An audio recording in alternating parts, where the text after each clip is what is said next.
beauty that is the city of Rome. Hello and welcome everybody to the coverage here of the 83rd Giro d'Italia. I'm Phil Liggett, joined as usual by Paul Sherwen. The race over 3 weeks, bringing together 20 teams and a total kilometrage of 3,674. And the start right in the centre of Rome at the Vatican, a prologue time trial over 4.6 kilometres. And that will start our long journey south, returning up the eastern side of Italy and then across the Dolomites to the finish in Milan. So, Paul, the first part of the big news, of course, is as we watch Jan Ruska coming up here, this man has been setting a sensational time at midpoint. That's the time to beat, 5 minutes 44. Ruska looks as though he's going to do it. Well, coming up to the line, this is going to be a very fast time indeed, and in fact it is the new best time, but still, Phil, there are an awful lot of big names to come, but this man really has set the pace so far. Well, that's a very, very good start. There is the man who is hoping to do a good ride, making a very late decision to come to the Giro d'Italia, Marco Pantani. And here he is now out on the course and lacking a little bit, but not a bad time. Well, it's not a bad time for Marco Pantani, but I think the big news is with just 48 hours to go, Marco Pantani coming in here with a time outside of 6 minutes, really made a last-minute decision to come here to the Giro. And now we're looking back here at Pavel Tonkov, who's out on the cobblestones. You can see we're going into the early evening now in Rome, and the cobblestones here glistening a little bit. But this is a rider who has a great love affair with the Giro d'Italia over the years, and he looks like he's trying to get himself off to a very good start. Well, this man is a big favourite for the overall victory here. In the prologue time trial, it is so important to put in a good time. He's looked very good out on the course. But, Phil, the organisers have really taken a big risk. Fortunately, the weather is good because I think this is a very tricky course. It is indeed a tricky course, and Tonkov has not enjoyed it that much. He comes home with 5 minutes and 49 seconds, 16th place, and not a great start for him. Now, Paolo Savardelli, the man who finished second overall last year. He looks to me as though he is running Ruska very close indeed here. Well, he has taken a few risks going around the corners. This is one of the tricky parts of the course here. We're not too far from the finish. Savardelli has posted some pretty rapid times out on the course. A recent win in the Giro of Romandy proved that he is on form and looking like a big title winner towards the end of this event. Now, this is going to be a very, very good time here from Savardelli, and I think a new leader on the board as he swings up into the home finishing straight. It is quite a long way up towards the line here. Remember that Ruska has the best time, 5:38 on the board, and a big sprint coming here from Paolo Savardelli. He really is rocking and rolling as he comes up this long straight, but there's the time. It's going to be a great time. He's off to a good start in the Giro d'Italia. He grits his teeth and pushes it all the way. 5 minutes. It's going to be a new best, I think, on the line as he sprints now for it. Look at the speed of this man in front of the crowd. 5:38.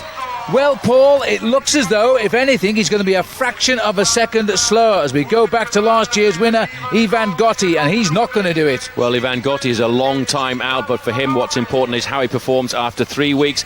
But you know, they are actually giving the fastest time to Jan Ruska by a fraction of a second ahead of Paolo Savardelli. Well, they're saying by a mere 59 thousandths of a second, Jan Ruska, the time trial champion of his country, the Czech Republic, has got the victory over Paolo Savardelli. And that has got to go down as one of the closest finishes in time trial history. And indeed, it was an average speed of 48.994 kilometres an hour on a very difficult circuit. Ruska finishing ahead of Savardelli, Bradley McGee of Australia getting third, and Mario Cipollini putting in one of the big surprises there by taking fourth place. Well, that's very important for Mario Cipollini, Phil, because of the bonus points over the first few stages. He will be looking at trying to get himself the pink jersey out on the course. He will indeed, Paul. Well, one gladiator who didn't start the Giro d'Italia, Evgeny Berzin, the Russian rider who won the race in 1994, prevented from starting because of a high hematocrit reading, which suggests the possible use of the drug EPO. Under the international rules, he was stopped from riding just as they threw out Marco Pantani 12 months ago when leading this race. So we're looking down on the Colosseum now as the riders think of riding a race away from Rome now as we start to course our way south here.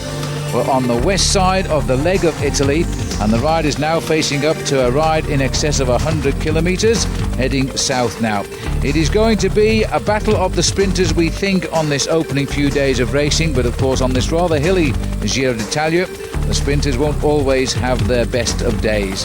This is it, the first full stage, 129 kilometres from Rome down to Terracina. And after an early sprint win by Mario Cipollini, where he got 6 seconds bonus out at the hot spot, it's come down, Paul, to what's certain to be now a sprint for the line. Well, it's a big sprint for the line, but there are no riders from the Seiko team at the front here. You can see the big long line there as they look for the final kilometre, where it's going to come up very rapidly. In fact, they already came through the finishing line here once, Phil, today, so they know where the line is, and you can see it's still a massive sprint altogether. Well, it's the anticipated battle we expected here as the riders now line up for the finish in this last kilometre. And Martinello is the Polti rider there, taking a dive across the road. It looks like Stephen de Jong of Rabobank is involved in this, but no immediate signs of Mario Cipollini. I think he's made a little bit of a mess of this one, Big Mario, because in the middle in the white there is Konishev, as now the sprint is opening. Stefan de Jong, and also this is Martinello trying to be led out here. As Martinello sits and waits here, Konishev looking over from the left of the picture, the Russian who announced his retirement but has come back since, and now an attack here by the Lampre team. So as we come down this coastal resort town, the wind is blowing across the course. The riders have left the move till it's very, very late indeed. But now they're going for it, and Martinello's up to the right of our picture. This is Stefan de Jong of Rabobank in the middle. Still Cipollini is not making the move we anticipated, and out of nowhere it is Ivan Caranta who has got an early win in the Tour of Italy. He got 2 stages last year. But Paul, by calculation, the pink jersey will go to Mario Cipollini. Just by a mere 2 seconds because of that time out on the course, but we didn't see Mario Cipollini anywhere in that sprint. He obviously misjudged it. He spent a lot of energy, Phil, in the middle part of the course trying to get his time bonus there. I think, in fact, he may have come across the line in 5th place. You can see the red jersey at the bottom. This is Martinello on the front, down on his back wheel in the orange and white. There is the Rabobank rider. A big charge for the line coming underneath. The Polti rider there, in fact, is Jerome Blynavels. Then all of a sudden, down in the bottom of the picture there, you can see there, in fact, is Ivan Quaranta. He saw the gap opening, accelerated, and you know, it was that last 10 metres when he lunged for the line. I really don't know where he came from, but this man has got an unbelievable turn of speed. Well, he certainly showed it there. He won a few stages of the Tour of Langkawi this year in Malaysia, 3 in fact, and now he's got what he wanted, a stage win in the Giro d'Italia. He's going to be pretty happy with that as battle resumes with Cipollini as well. No major climbs on the second stage. The riders continuing their journey south down the western side of the leg of Italy. This stage, the longest so far, 229 kilometres from Terracina down to Maddaloni. And the weather absolutely atrocious here. The breakaway has got clear, Paul. It went at 150 kilometres to go, so they've gone very early. Well, it's unbelievable. Weather conditions like this you don't expect in the Giro d'Italia, well, certainly not in the southern part of the country. You know, it's almost a river these riders are going through at the moment. The Mapei rider we're looking at here is Andrea Noe, and even the cars have a hard time staying in front of this breakaway group. The Kelme rider in there is Jose Enrique Gutierrez, and the riders now, Phil, looking at 30 kilometres to go, but you've never seen roads like this, I don't think, in the Giro d'Italia. No, and not surprisingly, slipping and sliding back in the main field. The breakaway, which seems to be deciding the day on this little circuit, it's a tough circuit right now, is Matteo Tussato, Sergio Barbaro, Simone Bertoletti, Elio Aggiano, Daniela Contrini, Christian Moreni and Carsten Kroon of the Rabobank team, who has been climbing extremely well. Bertoletti at 21st is the best placed overall, just 13 seconds off the race leader's yellow jersey. Well, in the main field behind, there have been an awful lot of crashes as well, as riders are taking risks trying to stay at the front of the main field to keep themselves out of danger. On the front of the main pack, though, it is the work of the Seiko team of Mario Cipollini trying to keep him in the pink jersey. But, you know, I don't think they've done it right, because we've gone into the outskirts of the finishing town and Christian Moreni has actually jumped away from that group. Well, he's taken his chance in these atrocious conditions while the bunch behind is slipping and sliding, and there's been a number of crashes now in the peloton. Gutierrez and Noe are a minute and 15 seconds behind the original breakaway of 6, so they're not going to get back now, and this man has left the other 5 behind and looks like he could be heading for his first ever professional win here. He's been a pro since 1998, and he looks as though he's conquered the weather better than anyone else. He was 44th overall this morning. Everybody split just by seconds. after the prologue time trial. He's 17 down behind the race leader. He has a real chance now, Paul, of pulling on the pink jersey of the Giro. Well, 8 seconds is advantage over the chasing group with Tossato, who was the favourite, I thought, to take the pink jersey, and the main field with Mario Cipollini a further 40 seconds behind. Cipollini's boys really haven't calculated this one correctly. They're going to have to really put the hammer down, Phil, over the last few metres to try and pull their man back into the pink jersey. But I think you're right. I think the pink jersey will go to this man if he can hold off the rest of that group, including Tossato. Well, he wants to watch that white line in slippery conditions like this. He's only ever won one stage before in the Tour of Spain. That was his first pro win. As they're warming up here now to think of the sprint, I'm afraid, for second place, because Moreni is going to win this stage. I think he's just up the road. You can see him. And now, have they left enough time to bring him back? Well, I'm not sure they have. One dangerous thing today was the man on the back of this group, in fact, is Hernan Buenahora, a man you shouldn't let get into small breakaways like this on the flat stages, because he too could find himself riding to a high place in the overall standings at the end. Tossato, Phil, though, is just in front of this group, but nobody now wants to chase. Well, there's the final compilation, and Noe has got up with Gutierrez as well, so they've strengthened this because the breakaway has been outmanoeuvred today by this Italian rider. 27 years of age, into the last kilometre now. He's going to get the greatest moment of his life, and if he can just hold a gap over that chase group, he will have the pink jersey of race leader as well. Well, he's taken all the risks. He's inside the final kilometre now. This is the chase group behind, with Matteo Tossato, the rider in the white jersey, and the man at the front here really is doing an unbelievable job. Cristian Moreni, Phil, has attacked them just at the right moment, and because they were all looking to try and pull on the pink jersey, because everybody is so close together, they've marked each other out of this bike race, and you know it's going to go to Moreni as long as he stays upright. Well, this is Buenahora tagged onto the back here. We normally see him in Kelme colours. New team for him this year, the Nectar Sella Italia team. He'll be just happy to be in the breakaway, I think, as we now line up for the finish here. And Moreni, the rides for the Leaky Gas team, the Italian. It's been a long day today, over 6.25 hours for the riders, but he's flying over the roads now because he knows he's racing to a pink jersey of the Giro d'Italia. He has to be ever so careful on these slippery roads. Matt Stevens of the Linda McCartney squad has gone down with a nasty crash today, and we hope will limp home to the finish. But this rider is going to be all smiles now because he gets the victory and the clock is counting. Tossato was his main worry, and this in fact is Tossato who comes over. Look how annoyed he is. And Carsten Kroon for Rabobank, he'll be the new leader in the King of the Mountains, and Gutierrez comes over there in fourth place. Let's have a look at that again, Paul. Well, absolutely fantastic. He took all kinds of risks on the run into the town here. He knew he had to try and stay off the front of that group. But you know, behind the man who's the big loser is Tossato, because if he'd been first man across the line today, Phil, he most certainly would have been in the pink jersey. And you know, what a great win by this young man. No wins at all to his credit, and what a day for him in the rain in Italy. Absolutely, and he's well, I don't know how they can drink champagne anyway. There's confirmation of the stage result. Tossato 5 seconds behind. The small win bonus from Moreni will confirm him as the leader of the Tour now by just 3 seconds over Tossato. Gutierrez will be up into third place, and Carsten Kroon up into fourth. He'll be 13 seconds off the pink jersey. I wonder if he'll grab it later.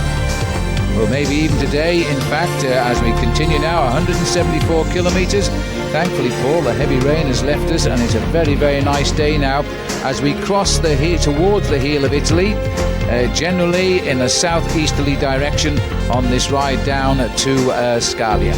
Well, it's a very hot day indeed for the bike riders, Phil. Almost 90 degrees Fahrenheit, but this is the overall classification. Moreni leading Tossato by a mere 3 seconds. Yeah. And the first break of the day is underway here. This is Andrea Ferragato, and with him is Paolo Vallotti of Mobile Vetta. He's the rider in front. At the moment, anybody who breaks away has a reasonable chance, except these two are rather a long way overall. You can see the beautiful weather that's come down to this part of Italy now after that unbelievably atrocious weather yesterday. But they are threatening that there will be thunderstorms again towards the finish of this stage. Well, it's nice countryside. It's very warm down this part of Italy. Rolling hills, and the peloton know that they have a 14-kilometre circuit that once they get through the finishing line at Scalia, which has a small climb on it. And so they're just going to take the time here with these riders. The breakaway has had a maximum of 4.5 minutes, and it's starting to come down. Well, they will be certainly picked up towards the end, because it is a very difficult run in here, Phil, at the finish line. And in fact, that climb on the circuit, they go up it on 2 occasions, and it is a very difficult climb. I think it'll catch one of the 2 of the sprinters out, because certainly it is the sort of climb that will make a very good launch pad for the men who want to try and get clear.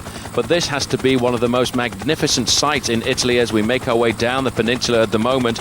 These 2 guys had a maximum advantage of 4 minutes and 5 seconds, but in the main field it is starting to get a little bit more interesting as we see a lot of the work of Mario Cipollini's team coming forward. Well, in theory, this would have been one of the stages Cipollini would have marked down for a likely win. Remember, he's engaging in battle with Ivan Caranta, just as he did last year. There's the gap, which is now up to 4:38, in fact. Ferragato, Velotti, both of these riders many minutes behind overall. A first chance to see the pink jersey now. The new leader of the Tour, Christian Moreni, having the finest start to the Giro d'Italia he's ever had. Absolutely magnificent. A beautiful day out for him in the pink jersey, but he's going to have to watch out for Matteo Tossato, because at the Intergiro point just before the finish there are time bonuses, and Tossato is proving to be quite a good sprinter, Phil. In fact, there's 6 seconds time bonus for the first man across the line there. All Tossato needs is second place in that to get himself into the pink. Well, off the climb then, and it's not surprisingly it's Seiko who are putting in a lot of work here now as they continue to lead the charge to bring back these 2 riders and to try and get this field together before they start the last 14-kilometre circuit. If they can do that, they will put Cipollini in with a chance. Well, also Cipollini wants to tick away at some of these time bonuses as well, because he'd certainly like to try and get himself back into the pink jersey. The work on the front by that team of Mario Cipollini, Seiko, is starting to bring it down. It's now 3 minutes to these 2 leaders, and they're starting to look a little more tired than they did earlier. But this is a great team. This is a brand new team on the block this year, Fassa Bortolo. They are the team that has been put together by the man who used to run the Ariostia team, Giancarlo Ferretti, and he's put together a very good team, and so far this season they've had quite a lot of success. Well, one man he seems to have injected a new lease of life into, I have to say, is Dmitry Konishev. I thought he was going to pack in the end of last year. Instead, he's riding better than ever right now, but the gap is tumbling down now. 2 minutes 35 seconds. The beauty of this country never ceases to amaze. But Phil, look at that. That's the distance. That's just where we're going to. And it looks as if we may well just get a repeat of those very bad weather conditions of yesterday. These 2 men are working very well together. They actually got clear with 112 kilometres to go. But certainly in the main field, the pressure is on right now. And this is a very fast part of the course with all of the work on the front being done by Seiko. And it looks to me here as if Christian Moreni, the man who is wearing the pink jersey, has a slight problem with his knee there, and it could be because of those weather conditions yesterday. He might have a slight problem with a bit of tendinitis creeping in. Well, let's hope you're wrong there, Paul, but the gap is stringing them out on this climb to 23 seconds and counting. They're going to, I think, close in then. It's 30 kilometres to go now, so there are about 16 kilometres from passing through the finish line of today's stage. And just look how the field now is beginning to show signs of wear and tear. Well, this is the climb that the riders will do twice on this finishing circuit. As they go into town, they will face a circuit of 14 kilometres. On the front here, the pressure is coming from Matt White, the Australian rider. He rides for Francesco Casagrandi's Vinny Calderillo team. Matty White has been very prominent at the front here, Phil, putting an awful lot of pressure on. And you can see all of these guys are suffering as the rain is now starting to come down.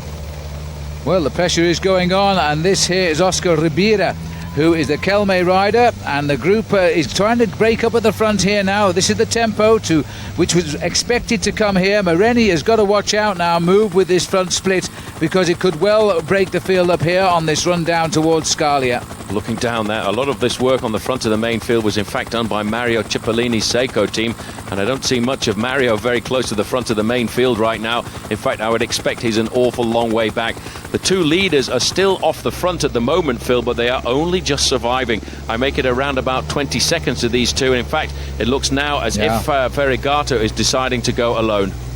Well, he is the man with the big reputation, really. 13 wins in his career, which started back in 1991. I suppose his biggest win will be the Leeds International Classic and the Grand Prix Suisse in 1996, which hoisted him right up the World Cup standings. But he looks as though he's decided it's not worth pushing home, Paul, because this is the first advanced scout coming up from the field here. Well, in fact, the reaction there coming from the Mobile Veta team, and they're forcing themselves right off the front.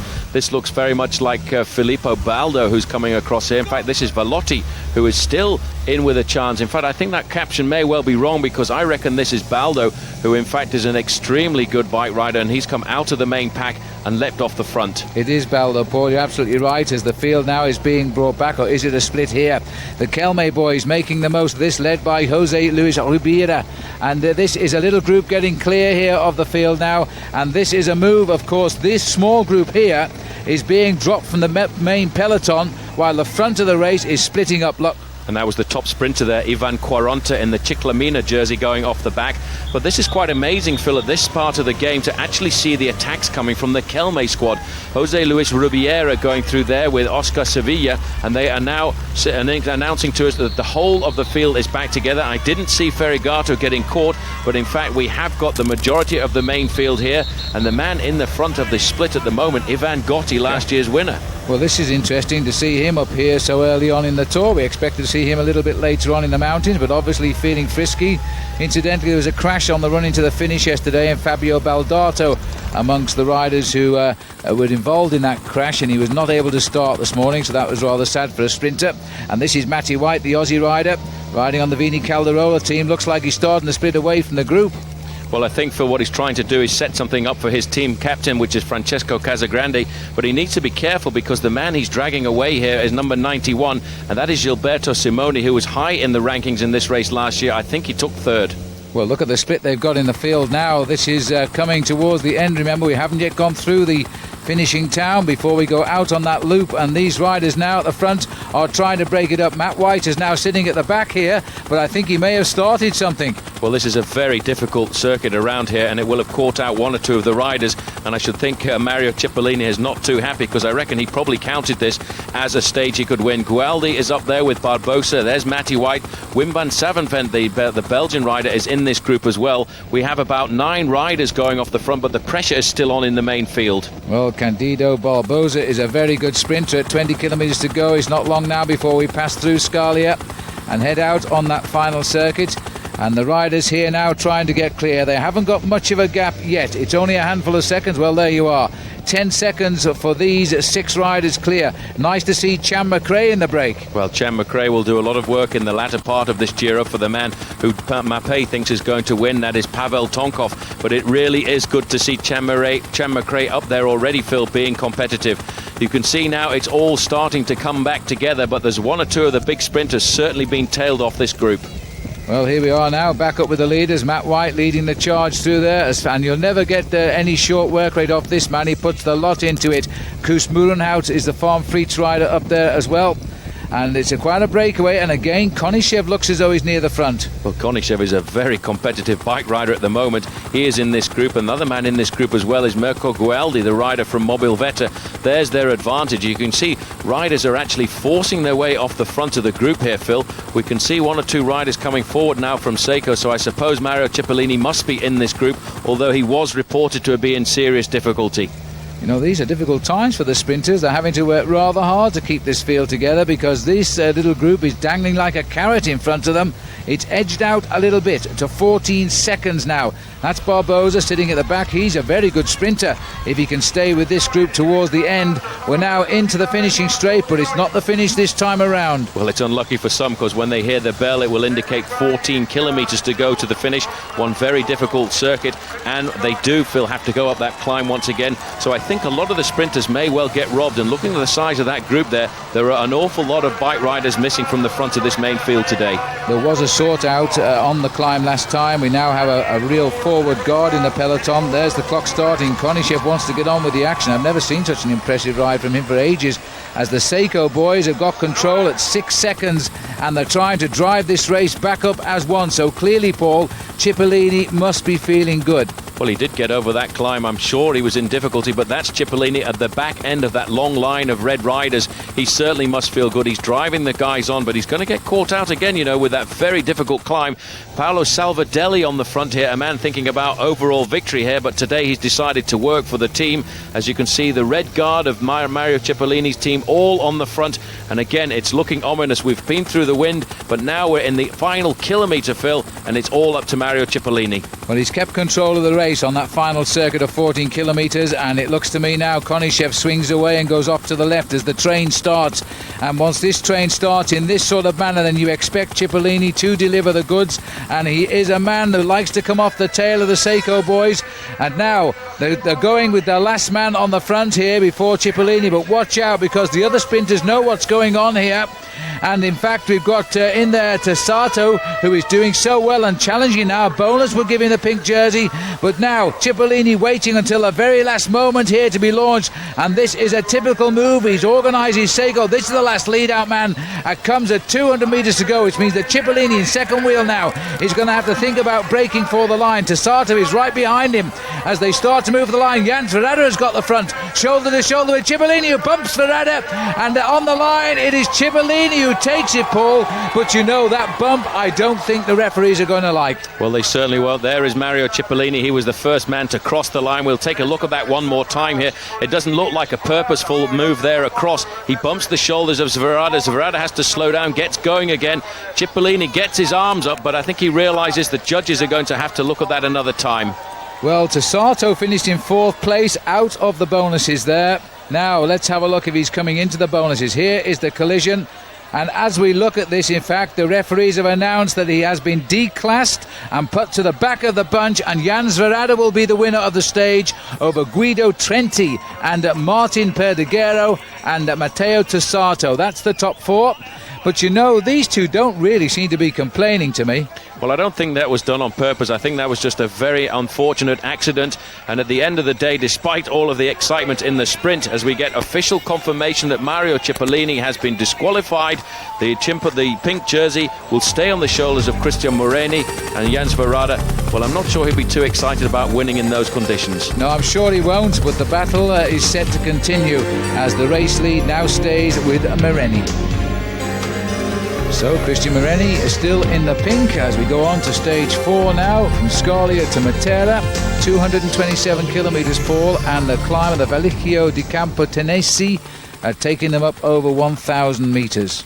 Well, that comes very early on in the stage. I think the thing is about this stage, Phil, there is a serious sting in the tail towards the end because we've got a very difficult third category climb in the last 20 kilometres at Monte Saglioso. And obviously today is going to be an incredible stage for the Spanish teams because they feel that they can be aggressive. And in fact, we've got an attack off the front right now from Victor Peña. Well, it took a while in coming because, in fact, they covered the first 2 hours today at an average speed, can you believe, little more than 15 miles an hour. They certainly were in no hurry whatsoever, but now they're trying to liven things up again. Well, unfortunately for Matteo Tessato, he was trying to get himself some time bonuses at the Giro because he's currently just 1 second behind Cristian Moreni in the overall standings, but he wasn't able to get up there at the Giro because it was Ferrari who was across the line first there, ahead of Seniuskin and Fabrizio Guidi in third, keeping the pink jersey still on the shoulders of Cristian Moreni by a single second. Well, this is Daniel Schneider, who's got clear now as we head down towards the finish, but he's got himself coming up to the one survivor. This is Peña. So we've got Peña and Schneider, La Française des Jeux, at 25 kilometres to go, but it's not far back to the pack, and there they are. And again, it is Seiko doing the work, still smarting from the disqualification yesterday of Mario Cipollini, who was looking for his 30th stage win. Well, another attack coming out here. This looks like Fortunato Baliani trying to get across here. He's from that new team, which is half Italian, half Colombian, Cell Italia Nectar. He's trying to get across to the leading group of two. Daniel Schneider is the rider in the white jersey there from the Française des Jeux.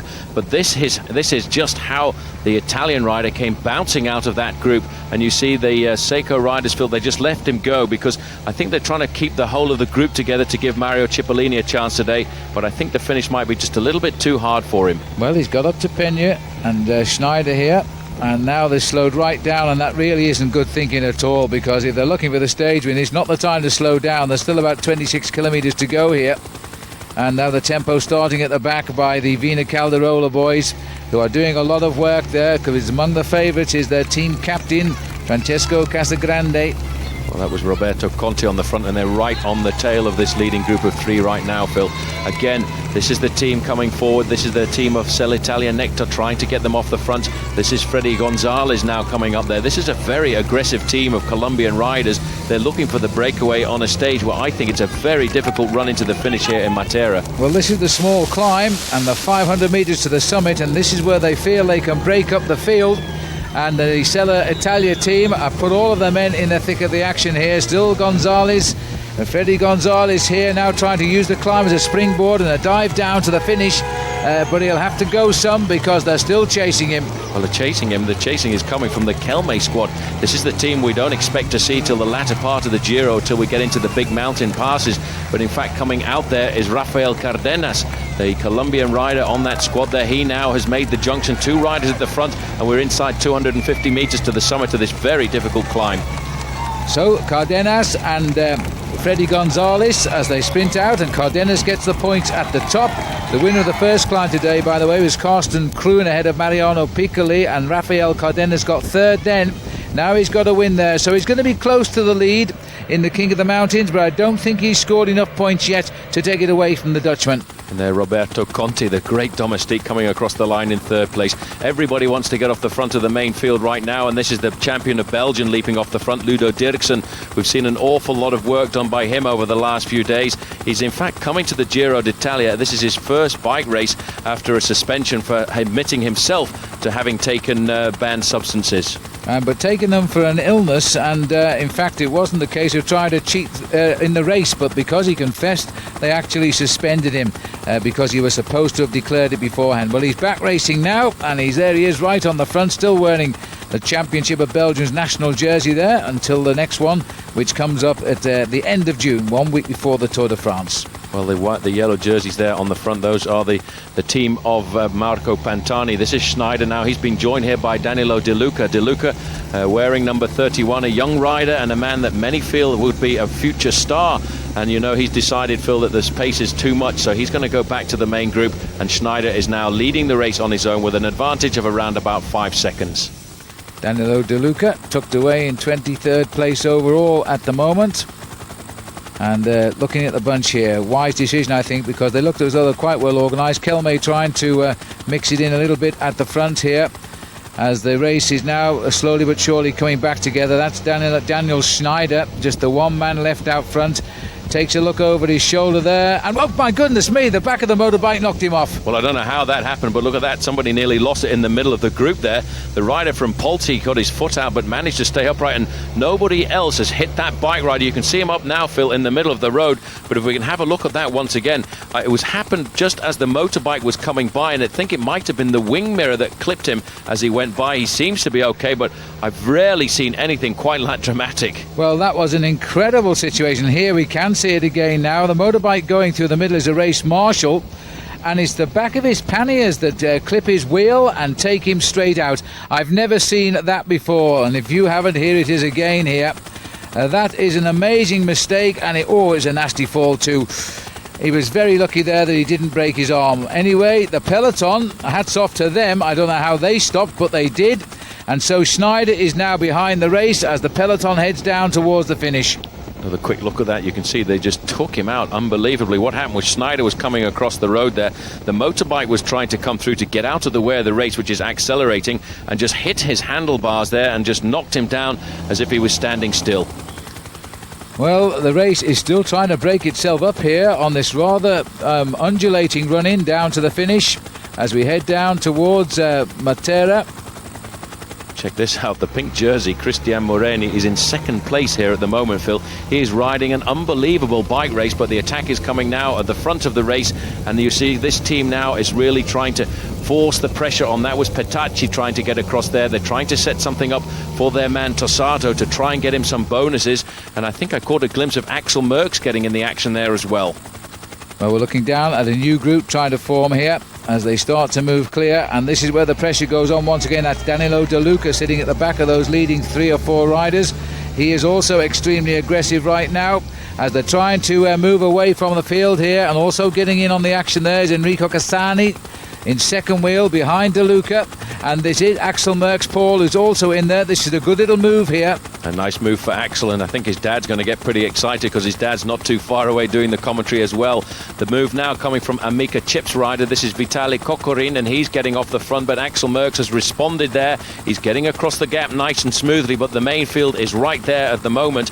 But they are under serious pressure. You can see the gap starting to appear. This is a very tough run-in. Yeah, they're coming back together again, but again De Luca goes once more. What an aggressive rider this is, because as I said earlier, he is lying in 23rd place overall, less than 3/4 of a minute behind. He gets a small win bonus, and he could be in the pink jersey. Moreno, the leader, don't forget now, this is his third day in the Maglia Rosa. Well, that's a great move by Danilo De Luca. That's obviously why he sat up and waited for the main field before. He knows the run-in today is very difficult. There, look at that. There's Mario Cipollini. He's in serious difficulty because, in fact, he's hanging on to one of his teammates there. And if the judges see that, well, they won't be too happy. He will be in big trouble again. He was hanging on to Mario Sciria there, and just getting a little lift up the climb, but the helicopter spotted it, even if the referees didn't. Now a little composition of the group here: Paolo Lanfranchi, Enrico Cassani, Raul Montana, Danilo De Luca, and the third rider I missed, but it's Alberto Ongarato, I think. Anyway, that's the small group, and it's all over. It's all come back together again. The pressure is on. Look at De Luca, Paul. He's looking to go again. He's flying. He looks so cool. You know, he's just waiting for the opportunity to get off the front at the moment. He's a magnificent bike rider, and you know, they're already talking about transfer fees for this man during the winter season because everybody wants him on board. It's the Vinny Calderillo team at the front right now. They're trying to set something up maybe already. And again, it looks like De Luca on the outside. Philly's going for another attack. Well, this has been an unusual race today, but it's certainly been full of entertainment. And again, Danilo De Luca has launched another attack here, taking them very fast around that corner. But whatever you say, it is going to be Gruppo Compacto for the sprint finish. Watch out, Konishev is leading them out though in the left-hand side. Mario Cipollini is right up there as well, so he managed to recuperate and stay at the front of the pack, leading them round. They've got the Lampre riders trying to set it up for Zverada, but right in the middle there's Konishev, there's Cipollini in third place right now.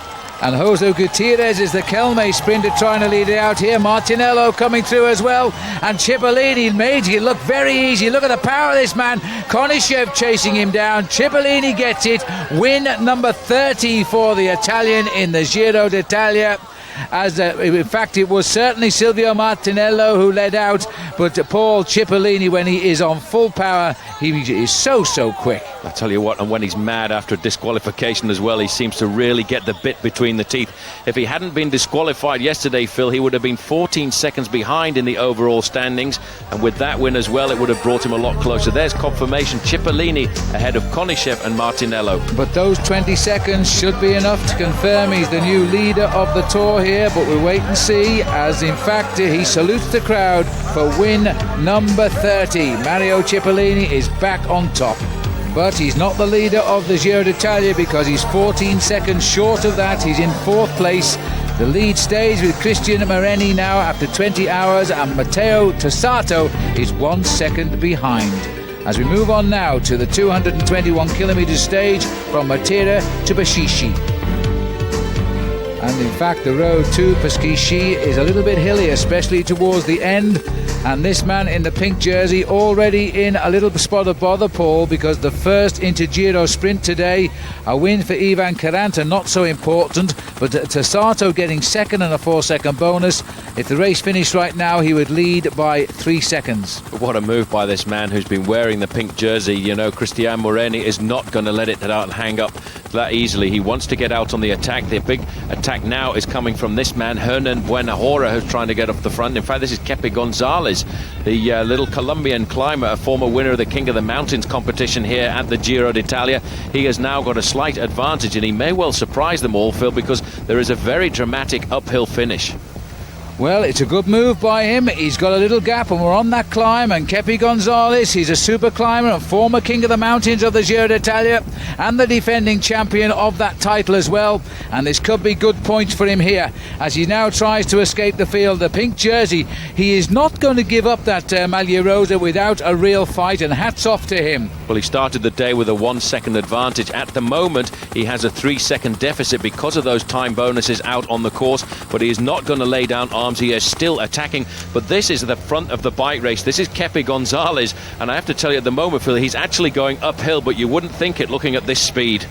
Well, he's being chased by Oscar Ribera, and I think with him there too is Massimo Codol, who got a first win of his career earlier this year in April time. And the field behind there, led by the pink jersey, absolutely defiant as he starts off another day in the pink, but he's not in it as we speak. Well, he might be in it as we speak, because in fact he's in this small group of riders off the front. In fact, Gonzalez has gone down. And the pink jersey's gone through.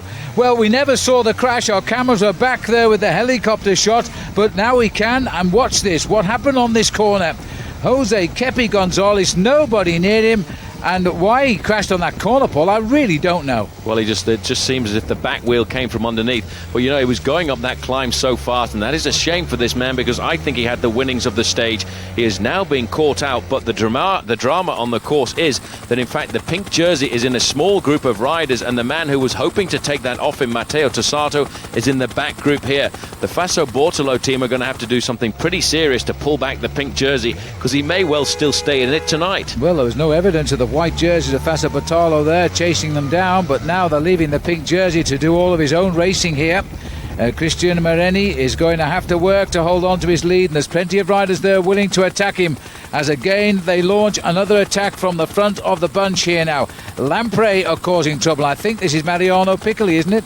It looks like Axel Merckx is in this group as well, Phil. They're inside the final kilometre, and if we finish the bike race right now, well, in fact, the pink jersey will stay on the shoulders of Cristian Moreni. Watch out, though. Danilo De Luca's moving forward. Where's number 31? This guy is a fantastic bike rider. He's looking for a last-minute attack, and they're all coming back together. It's all come back together, Phil. They've all regrouped. On the front now, it looks like Vladimiro Belli is leading them round, and Lanfranchi is very much to the front too. Well, Vladimiro Belli is on the front from Faso Bortolo, and the man who is in the pack here, providing that Moreni does not get a bonus at the line, is going to be the new leader of the Giro now, as Belli leads out the squad here now as they come up towards the line. It's going to be a sprinter's delight again. Looks so Paolo Lanfranchi's tucked in there, and this is Danilo De Luca, a man who has promised so much. He's going to take this in the sprint, and a determined effort from Danilo De Luca. He gets in, Belli will be second, and Paolo Lanfranchi is third, and I think that was Francesco Casagrande in fourth place. Well, it's important to see Francesco Casagrande move. It was Casagrande, a big pressure by him. But this is the man we will talk a lot of in the sport of cycling for the next few years, Danilo De Luca. The new leader on the road, Phil, this is him, Matteo Tossato. So he takes over a very fragile lead in the Giro d'Italia, but there'll be plenty of more changes to come yet, I suspect. And in fact, Tossato leading in 3 of the 4 competitions. Now, the only one he hasn't got, Paul, is the King of the Mountains. He's on top in the points, the Intergiro, and indeed the Maglia Rosa. Well, an unbelievable start for that team. This is the first year they've been racing on the international circuit, and certainly they've been put together by the man who many people think is one of the toughest team managers in the business, Giancarlo Ferretti. But this now is 10 kilometres to go, and this is Aliano Aggiano. He's from the Vitaligo Seguros team, and Maximilian Chiandri from the Linda McCartney squad is in there as well. Well, this is the first time we have had a British-sponsored team riding in the Giro d'Italia. A lot of the Italian teams who didn't make the selection are annoyed at that, and they're off to a bad start too, unfortunately, because they lost 2 riders after the prologue time trial. Pascal Richard and Ben Brooks, the Australian, both out with some form of food poisoning. These 2 riders, though, are clear. Well, this is a good move for Maximilian Chiandri, because if they do get off the front, he's got a great chance of taking the victory. You know, Chiandri is a very good sprinter in situations like this.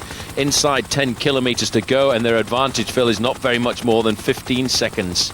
Well, they've been away now for some 12 kilometres and dangling a little more than 20 seconds. Oh, a lot less now. It's only 16 seconds over the main field.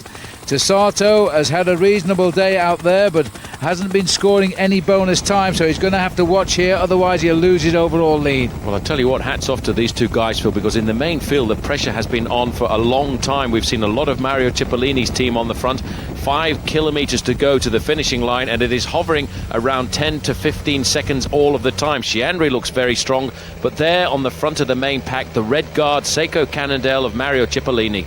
Well, they might well be in line for another win for him here, but there's an attack there by a stellar Italia rider, and this indeed is Fortunato Balliani, so he's not going to wait for the sprint. And just on the point of Maximilian Chianri being caught by the main field, this is the right time to attack. This is a good manoeuvre by this man here. He's got a slight advantage, but you know, in the main field, Phil, the red guard are on the front and they won't let too many people get clear.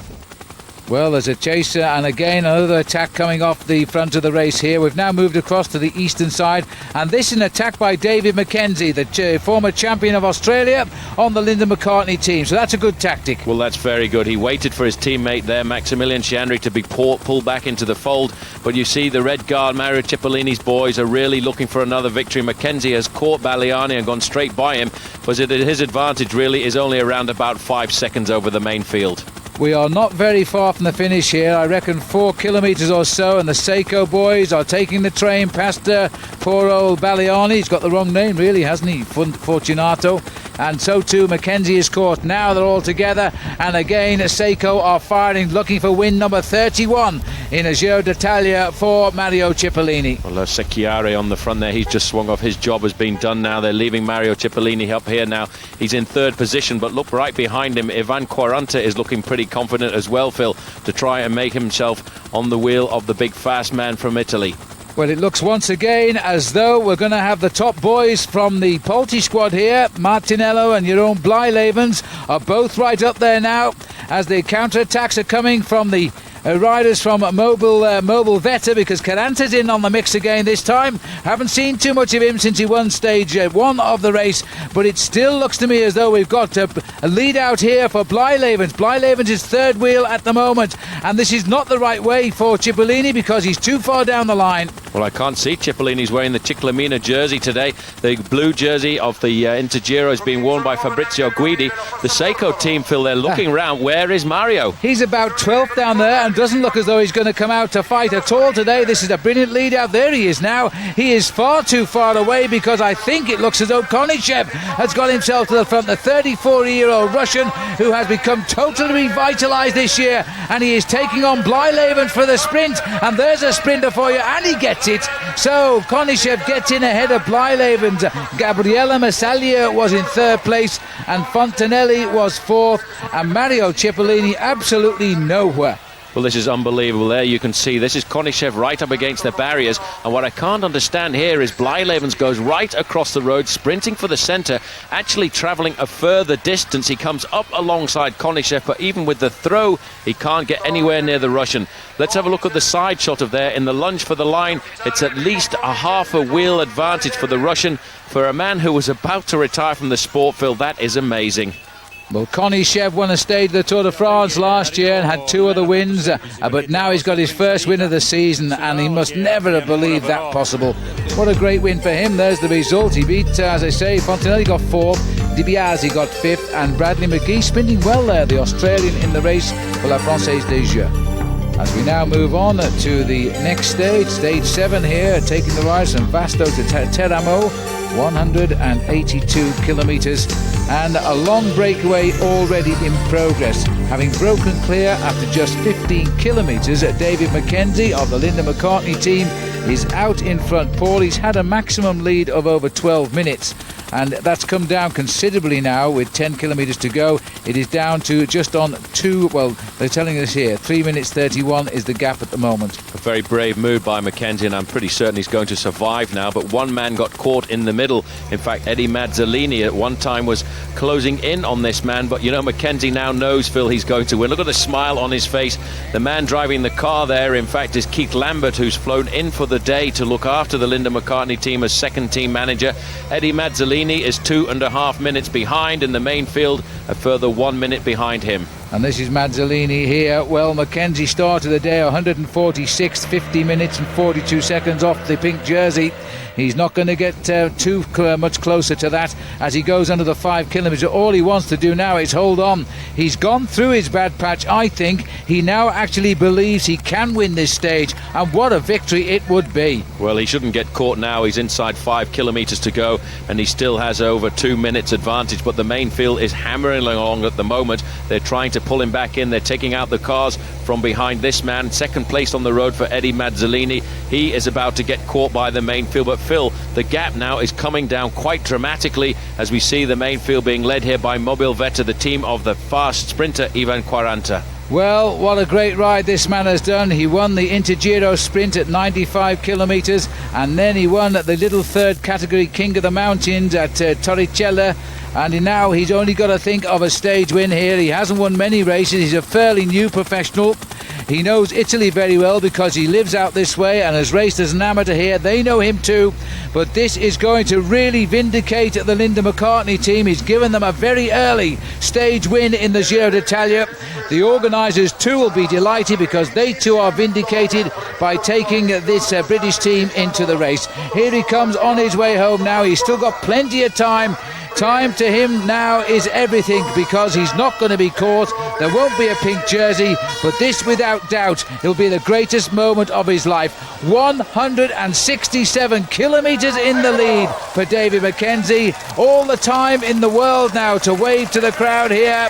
He is absolutely delighted. He'll be mobbed by his team when they get to the line, Paul. Absolutely, great move by him. He was the one who really took the race by the horns. Had a maximum advantage. There's his team PR John man. Deering, yeah. I'm really happy with that. He's happy because today is the Football Cup final in the United Kingdom as well. That blue jersey was a Chelsea jersey he was wearing. This is the big sprint now. The Mobil Veta team on the front trying to set it up for Quaranta. Quaranta's in there very much to the front of the main field. The race still being led by that 3 seconds overall of Tessato at the moment. Now who's going to take it out here? There's some new people coming at the front. Martinello's come a little bit early, I think, out here. And remember that Konishev is second wheel. He's sprinting so well this year. And alongside Konishev too, we've got Vladimir Duma. There's an interesting name. Look at him, Duma coming off. Nobody expected this man to take out the bunch sprint. Konishev's going to make sure he doesn't. But as he comes up the line, he does get it. Vladimir Duma ahead of Konishev and Martinello. But there's the story of the day. David McKenzie getting the victory, and that is absolutely superb for him. Well, I do think now that the organisation of the Giro d'Italia, who invited them at the last minute and got an awful lot of criticism, can say, well, this team, Linda McCartney, deserves their place in this year's Giro. Overall, of course, no change though. Matteo Tessato leads by 3 seconds over Moreno, and Enrique Gutierrez at 14 seconds, Andrea Noah at 25. McKenzie here, by the way, speaking in Italian to the interviewers, and I must say he's a pretty talented guy. Former national road race champion of Australia. Yes, I think you can tell on his face it was rather a tough day out for young McKenzie as we continue on the next stage of the Giro d'Italia. And these riders have shaped the stage today, Paul. 12 of them getting away, 42 kilometres from the finish, and the big favourite here now is Jose Enrique Gutierrez. You caught a glimpse from there, number 75. He's got Casablanca with him setting the pace. He could be the next leader of the Tour. Nice to see Axel Merckx in here as well, Phil. Also Mariano Piccoli, but Kepi Gonzalez is in this group as well. This is a very serious move. Well, this is the toughest stage so far, an enormous distance too at 257 kilometres, which is about 160 miles. And Karsten Kroon getting the first King of the Mountains and hanging on just about to his lead in that now, because he's not in this leading breakaway. As they continue now, an attack here coming now, and it's our old favourite again. Danilo De Luca is launching himself off the front here. He's trying to get himself the pink jersey as well. He has said over the next few days, Phil, that is his main goal. He came to the Giro d'Italia to do two things. One was to win a stage and the other was to try and get the pink jersey. He has to finish in front of Gutierrez though, because Gutierrez at the moment is above him in the overall standings, and you can see the Kelme riders have got a mark on that man. And Gutierrez has got a mark on De Luca as well, because there he is, and Axel Merckx and Paolo Lanfranchi, the two Mappe boys, are up here too. Well, Axel Merckx is riding a very good Giro d'Italia so far. Later on, though, these guys are going to have to turn the roles around, Phil, because they must work for Pavel Tonkov, a former winner of the Giro d'Italia. Paolo Lanfranchi on the far side, 125, looking very comfortable in this group right now. So too does Axel Merckx. But that group of 12 riders has literally exploded.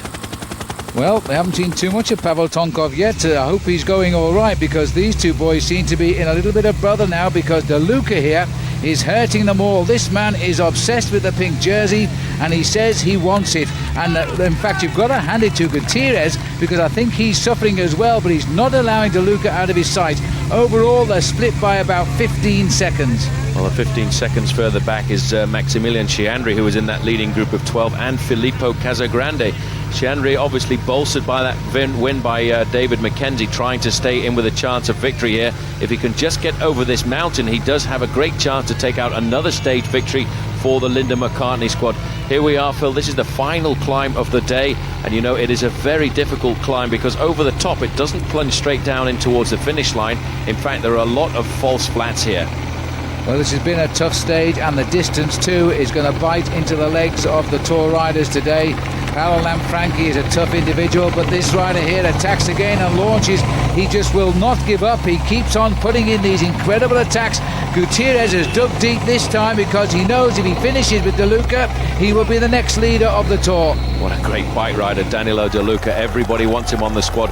Here is the pink jerseys group. He's having a hard time today. He's got all of his teammates around him. They are just hoping to survive. But you know, at the moment, the group Maglia Rossa is actually slipping away from the leaders. The leaders now are down to 3 riders. Lanfranchi is in 3rd position. Gutierrez is in 2nd position, just holding onto the back wheel there of the man who is flying, Danilo De Luca. The Banesto rider coming across there was Eladio Jimenez, now making a front group of 4. Axel Merckx has disappeared from the group, but he's around about 15 seconds behind.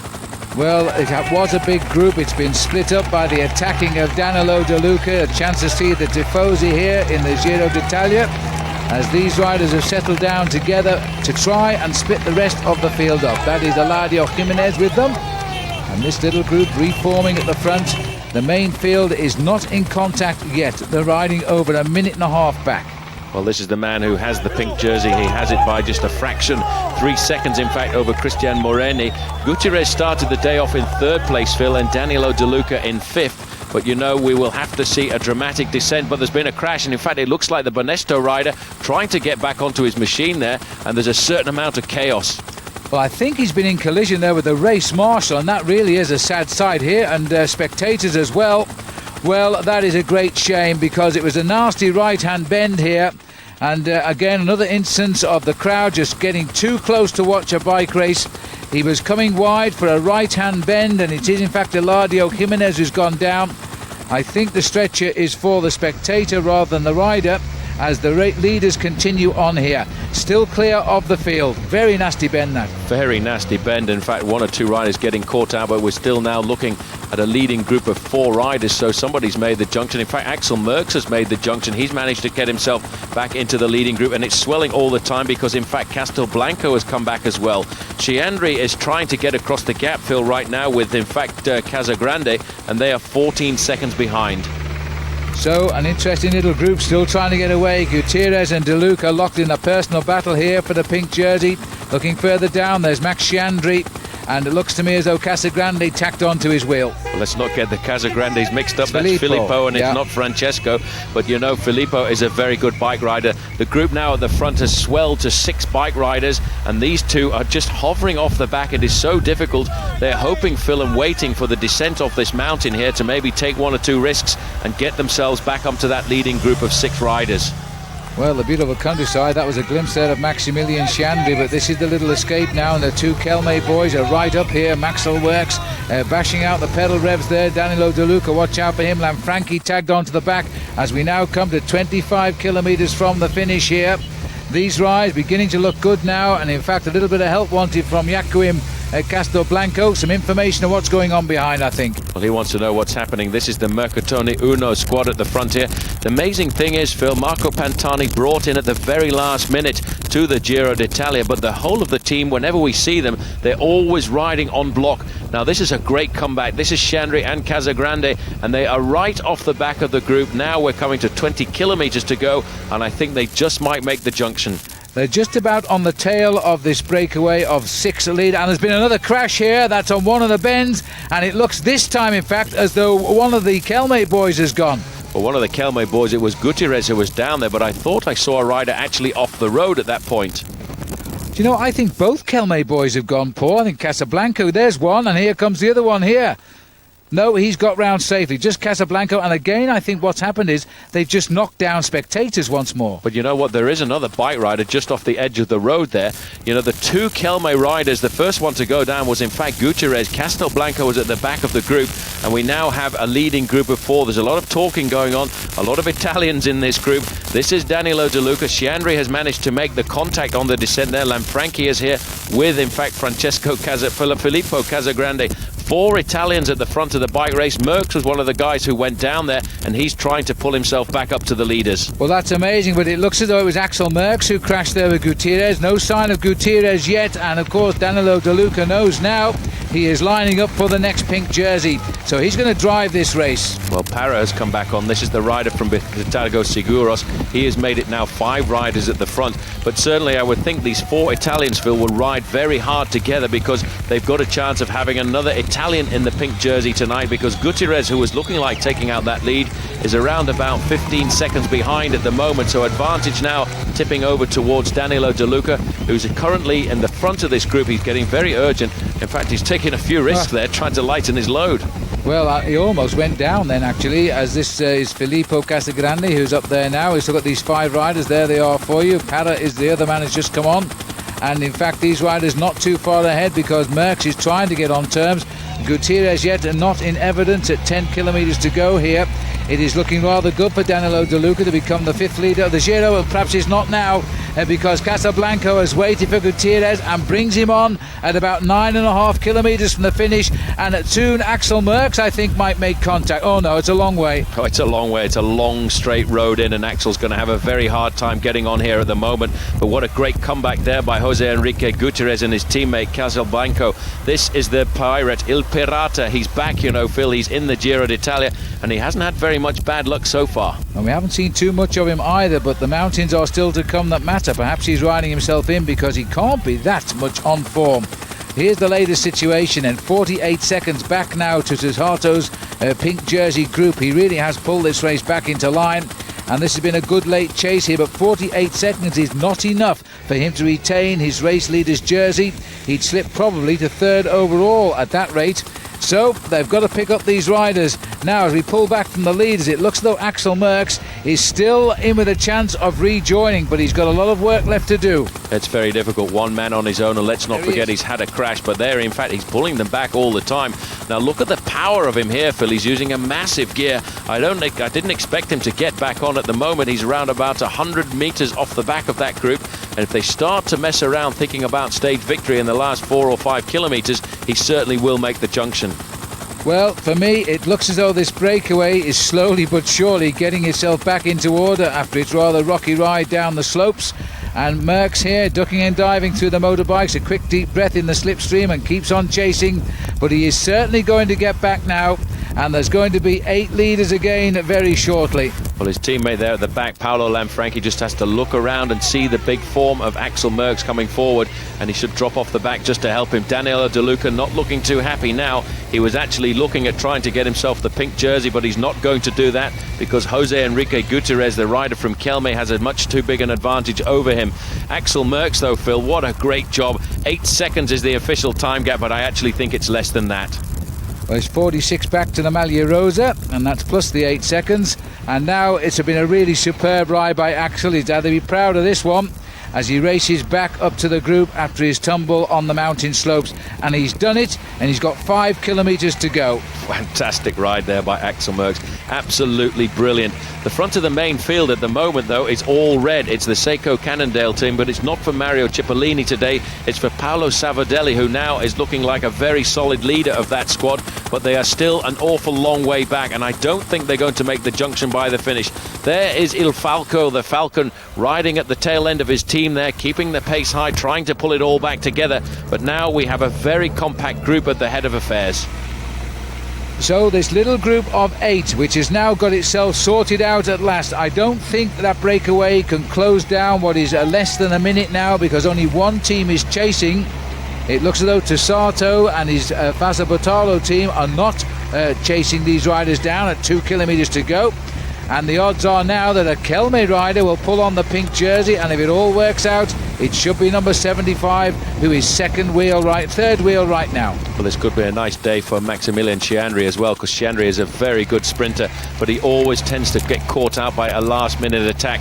Danilo De Luca is looking strong, but Merckx is going to have an attempt. He's having an attempt as you speak, Paul. He's gone to the right of the road, and nobody even took a look at him to react. Now they're going to have to do something about this.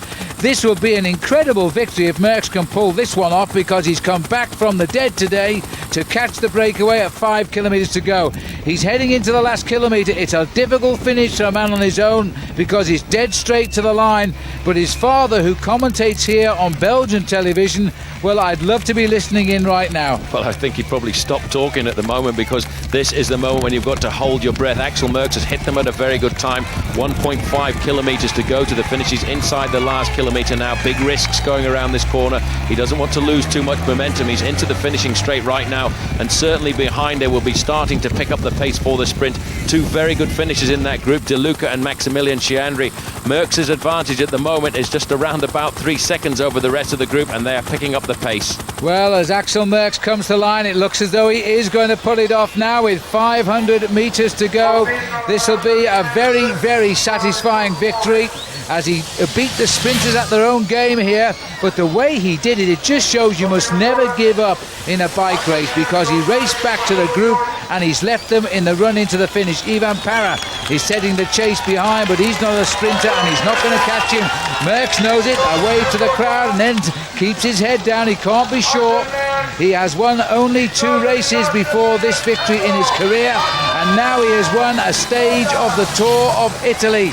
So Axel Merckx can add his name to the list, of which his father has quite a few. And Chiandri, he gets over there in second place ahead of Filippo Casagrande. But that is going to be a superb victory in the Merckx household. Paolo Lanfranchi first to congratulate him. Absolutely magnificent. Here's the rest of the main field coming in, and you know they're an awful long way behind, 49 seconds in fact, and it's Biagio Conti leads them across the line there. But that is going to cause a change in the overall standings tonight, Phil. But I'll tell you one thing, the bars of Belgium are going to be pretty full tonight. You bet your life. This man is a very popular rider back home in Belgium, because he is such a quiet and innocent type of guy. There is Dad, and a lovely smile on his face as well. And it looks as though the scars there for you to see on his elbow from that crash. Well, his dad will be very, very satisfied with that, and I'm not surprised. This is the sprint for second place. Chiandri can kick himself now, because he would have won this stage, and he knows it. But he gets second ahead of Filippo Casagrande, and in fourth place came Paolo Lanfranchi. New leader tonight, Jose Gutierrez, is now the boss of the Giro d'Italia by 12 seconds ahead of Axel Merckx, and De Luca up to third. Tessato is down into fourth place. And now it's the mountains at last in the Giro d'Italia. A really tough stage today, which includes the climb of San Pellegrino in Alp, which takes them up to 1,524 metres. And there's also a tough climb to the finish on this 138-kilometre stage now, which takes the rise from Prato to Abetone. A big crowd on the mountainsides, Paul. Well, everybody waiting for today. This is the first real taste of the mountains at the Giro d'Italia. A Giro d'Italia that really celebrates the disappearance of Gino Bartali, the man who most of Italy regards as one of their greatest ever bike riders. Yes, he always came to the Giro. He has died just before the start of this event, and Gino Bartali leaves behind many, many fond memories, not just, of course, his great rivalry with Fausto Coppi, but the fact he also won the Tour de France, split by 10 years because of the World War. He was an absolute legend in his own lifetime, a brilliant climber, an outstanding bike rider, and also a great man too. A man never scared of attacking, and in fact he held not too far away from here, from the San Pellegrino in Alpi, where the riders are right now on the first serious climb of this year's Giro d'Italia. And they're on the names in the first serious split too, because in fact they've cruised along to the base of the climb, as one might expect. But now they're going to soften up on this climb, and then there's the finishing climb still to come. And it's the first time really, Paul, we've seen the appearance of the clear race favourite, and that's Francesco Casagrande on the right. Casagrande is on the right. The white jersey there is Vladimiro Belli, but moving forward now as well is the man that many think has got the chance this year, Pavel Tonkov. The highest placed rider in this group at the moment, though, Phil, is Danilo De Luca. In fact, and he is the man looking at trying to get the pink jersey today. He's been looking for the breakaway situation. Axel Merckx has been left behind. So too, in fact, already in difficulty on this climb is Jose Enrique Gutierrez, and Francesco Casagrande is putting the pressure on at the front at the moment, trying to blow this group to pieces. Well, also here is Gilberto Simoni, who finished third last year, and indeed last year's winner Ivan Gotti. This is a very select group here. Well, Paul's mentioned the name of Pavel Tonkov. This is a man who has this love affair with the Giro d'Italia. Here he is now coming up towards the front. The first time I've really seen him in the thick of things, but he is a man who is consistently placed in the top 6 in this race. Far side there in the yellow, you can see Stefano Garzelli. The man who hasn't made the split on this first attempt at the mountains is Marco Pantani, the pirate. He's been put into serious difficulty on the first slopes of this climb. That is not surprising, Phil, because after all, he's been out of competition for 11 months. And here is the man who started the day in the Maglia Rossa, Jose Enrique Gutierrez.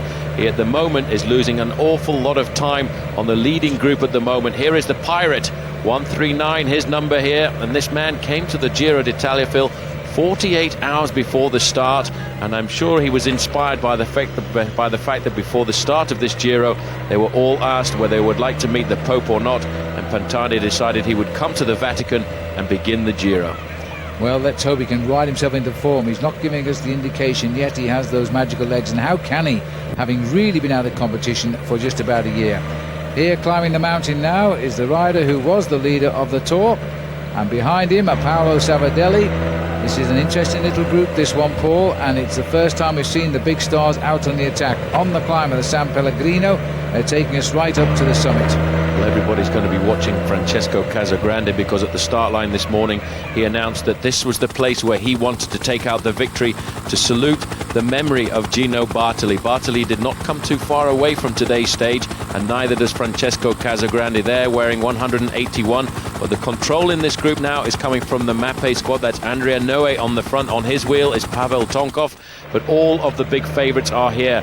That in fact is Santiago Blanco in there as well for Vitalio Seguros. He wears number 192, and there is Gilberto Simoni, third in this race last year and looking for another high place this year. He really believes he can win this race this year, Gilberto Simoni. But there's a rider who also believes he's going to get that pink jersey soon, in second wheel at the moment behind Casagrande, who looks very, very strong, winner of the Tour of Switzerland last year, and now looking forward to what he hopes will be a win in the Giro d'Italia. He's well placed, but he's got to watch out for Danilo De Luca, who's now up to third overall behind Merckx and Gutierrez. Another important climber in this group, Leonardo Pipoli, the Banesto rider, wears number 29. He's just on the back of the group at the moment. This is a lot further down the field, though, Phil. The man who started the day in the Maglia Rossa, the pink jersey of leadership, and he's proving to be in serious difficulty. Not surprising after the hard ride he had yesterday, and all he can hope to do today is to try and survive and not lose too much time. I think you're absolutely right, and just look at the difference in pace here now, because he is something like 4 minutes behind this group at the minute, and this is Casagrande and Danilo De Luca, the next men with a lot to gain if they can keep the pressure on. Well, Francesco Casagrande is keeping the pressure on at the front. Danilo De Luca will do everything he can just to stay with this group. He is not a great climber just yet. Let's not forget he's a very young bike rider, but he realises he's in a superb position now, Phil, to try and get himself the pink jersey. The men who were first and second at the start of the day are further behind him down the field, but Francesco Casagrande now is turning up the screws, and in fact a lot of people are having difficulty just following him. Well, he gives nothing away, does he? But he's keeping the pressure on there and stretching this group out as they climb up towards the summit now, the San Pellegrino. This is not the end of the race, of course. They go down the mountain to the valley, and then they climb up to Abetone itself, and that's where you should think of putting in the killer blow. It won't be a sprint today, you can bet on that. Well, this in fact is Stefano Garzelli here at the front of the group. There is Pavel Tonkov, and you know, this group is starting to split completely as we look there at Gilberto Simoni as well. And in fact, Casagrande, Phil, has got a slight advantage over the rest of this group, and Danilo De Luca, ride of his life, is managing to stay with him. De Luca is so determined in this race and so desperate. He's had a marvellous full first week of the Tour, and now he is trying once again to challenge for the Maglia Rosa. But he's got the race favourite now setting the pace, but he's gritting his teeth and he's hanging on just now. Well, he's inside the final kilometre, not too far to go. He's just got to hold on to the back end of Francesco Casagrande a little bit further. He's not doing it right now, though, and this is the very summit, Phil. It is so steep, these final few bends really are agonising, and you know, he's lost the wheel. Well, he's only 24 years of age, a third in the under-23 championship 2 years ago. He's made a big jump since then, riding alongside a famous name like Francesco Casagrande. I'm not surprised he's faded a little bit, but he's not that far to climb now. Well, his legs have gone over the last 300 or 400 metres of this climb, and you know, I think he should be able to make the junction on the descent, because it's a very tricky descent off this mountain here, Phil, of San Pellegrino in Alpi, and then there is just the final climb of the day, which is not quite as steep as this climb, but it certainly is a very long ascent up to the ski resort of Abetone. Well, Casagrande pushing on. I'm not sure that Casagrande plans to try and stay away to the end. He might attempt to regroup, so De Luca here wants to keep it going. Sorry about the little bit of a problem with the camera, but that's up to do with the links. There's the Pirates flag flying, but he's not in the group, I'm afraid. He's struggling a little bit behind today. Well, the Pirates flag is certainly not flying at the moment. I think what he wants to do is try and ride himself into some form so that he can be competitive later on in the season at the Tour de France. He will, though, be a man who will ride himself into condition, and I think really, Phil, that is one reason why these guys have gone out on the attack today, because this first mountain stage is a chance to get rid of Marco Pantani. There's been an awful lot of talk of Marco Pantani over the first week of the bike race, and now we can see finally Francesco Casagrande has got rid of everybody on this mountain climb. He said before the start, this is where I will attack.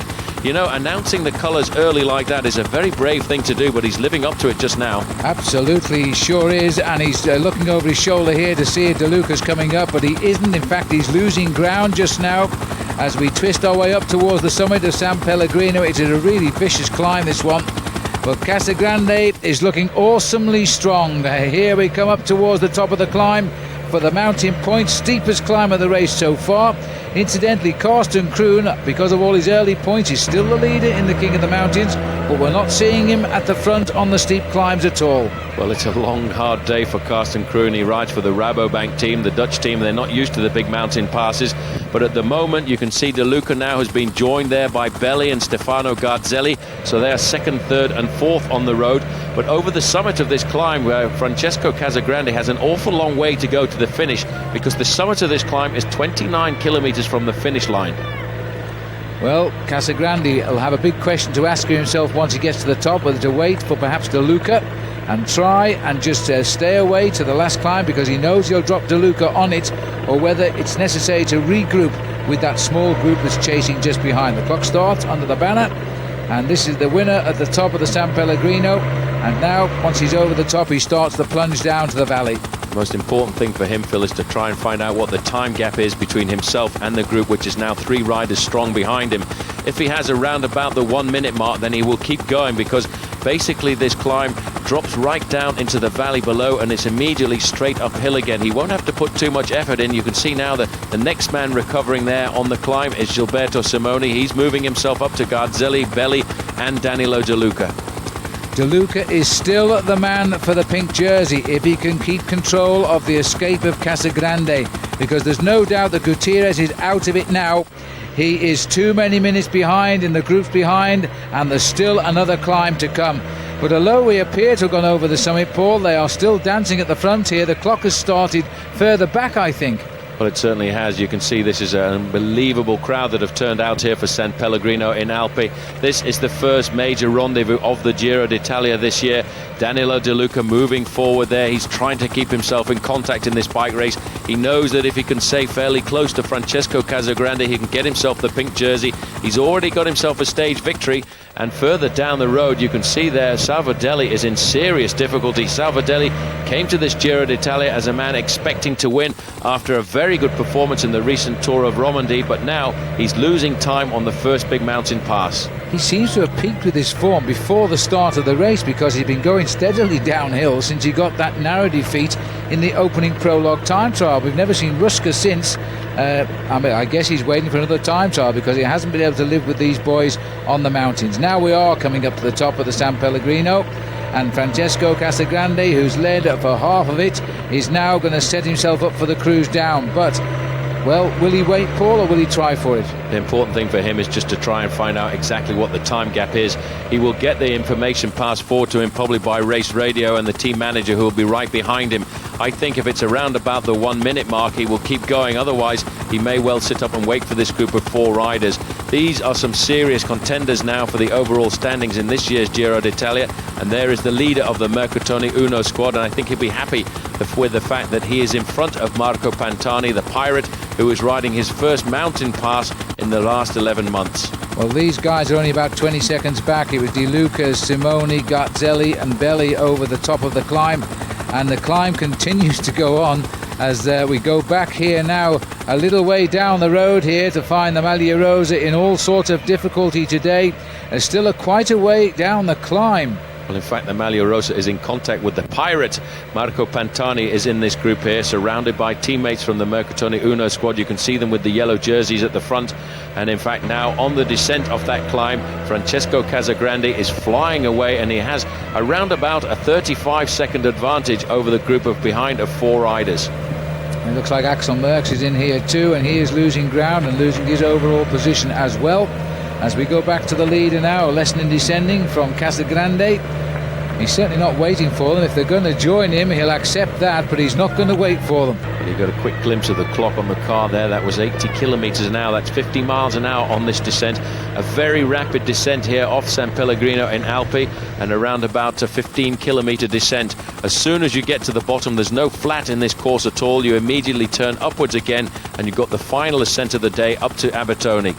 Well, that looked like Ivan Gotti there from the cameras up above, chasing down the mountain, and they're not far behind because they were part. That was a very wide right-hand bend, Paul. He just pulled it back. He used an awful lot of the road there. He's certainly not waiting for anybody on this descent. He's cutting off the corners.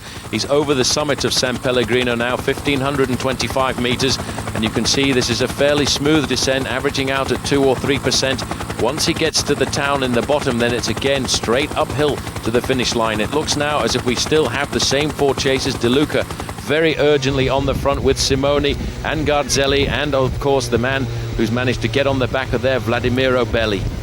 Well, let's go back up with the leader here now, because Casagrande is free as a bird at the moment, the Vino Calderola rider, who's come here as the favourite to win, and now he's playing his cards on the 9th stage of the race, the first real tough mountain stage.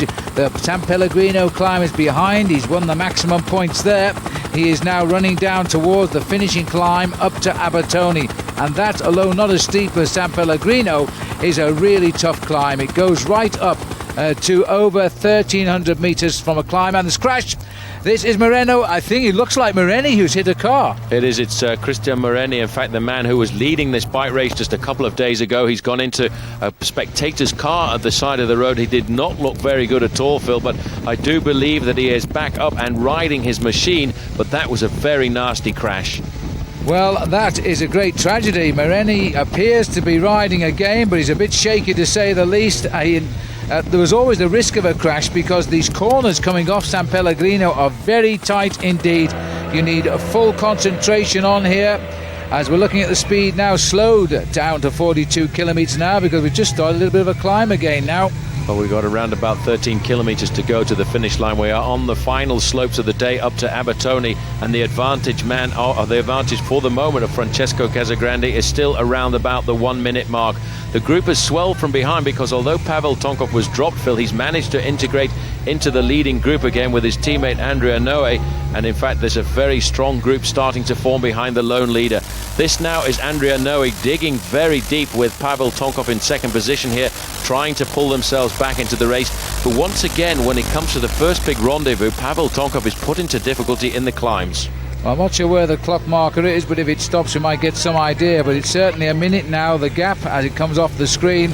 He looks very cool, and he's pushing an enormously big gear here, Casagrande. He's on his top chain wheel as this group gets bigger and bigger. Ivan Gotti is here, Garzelli, Simoni is here, and they are getting more and more. There is Belli, number 65. There is Ivan Gotti, making a desperate attempt to stay in the picture here, last year's winner. The other Faso Bortolo rider who's managed to creep into this group is Dario Frigo as well. So Faso Bortolo, despite having held the pink jersey now, are seriously looking about moving another couple of riders forward in the overall standings.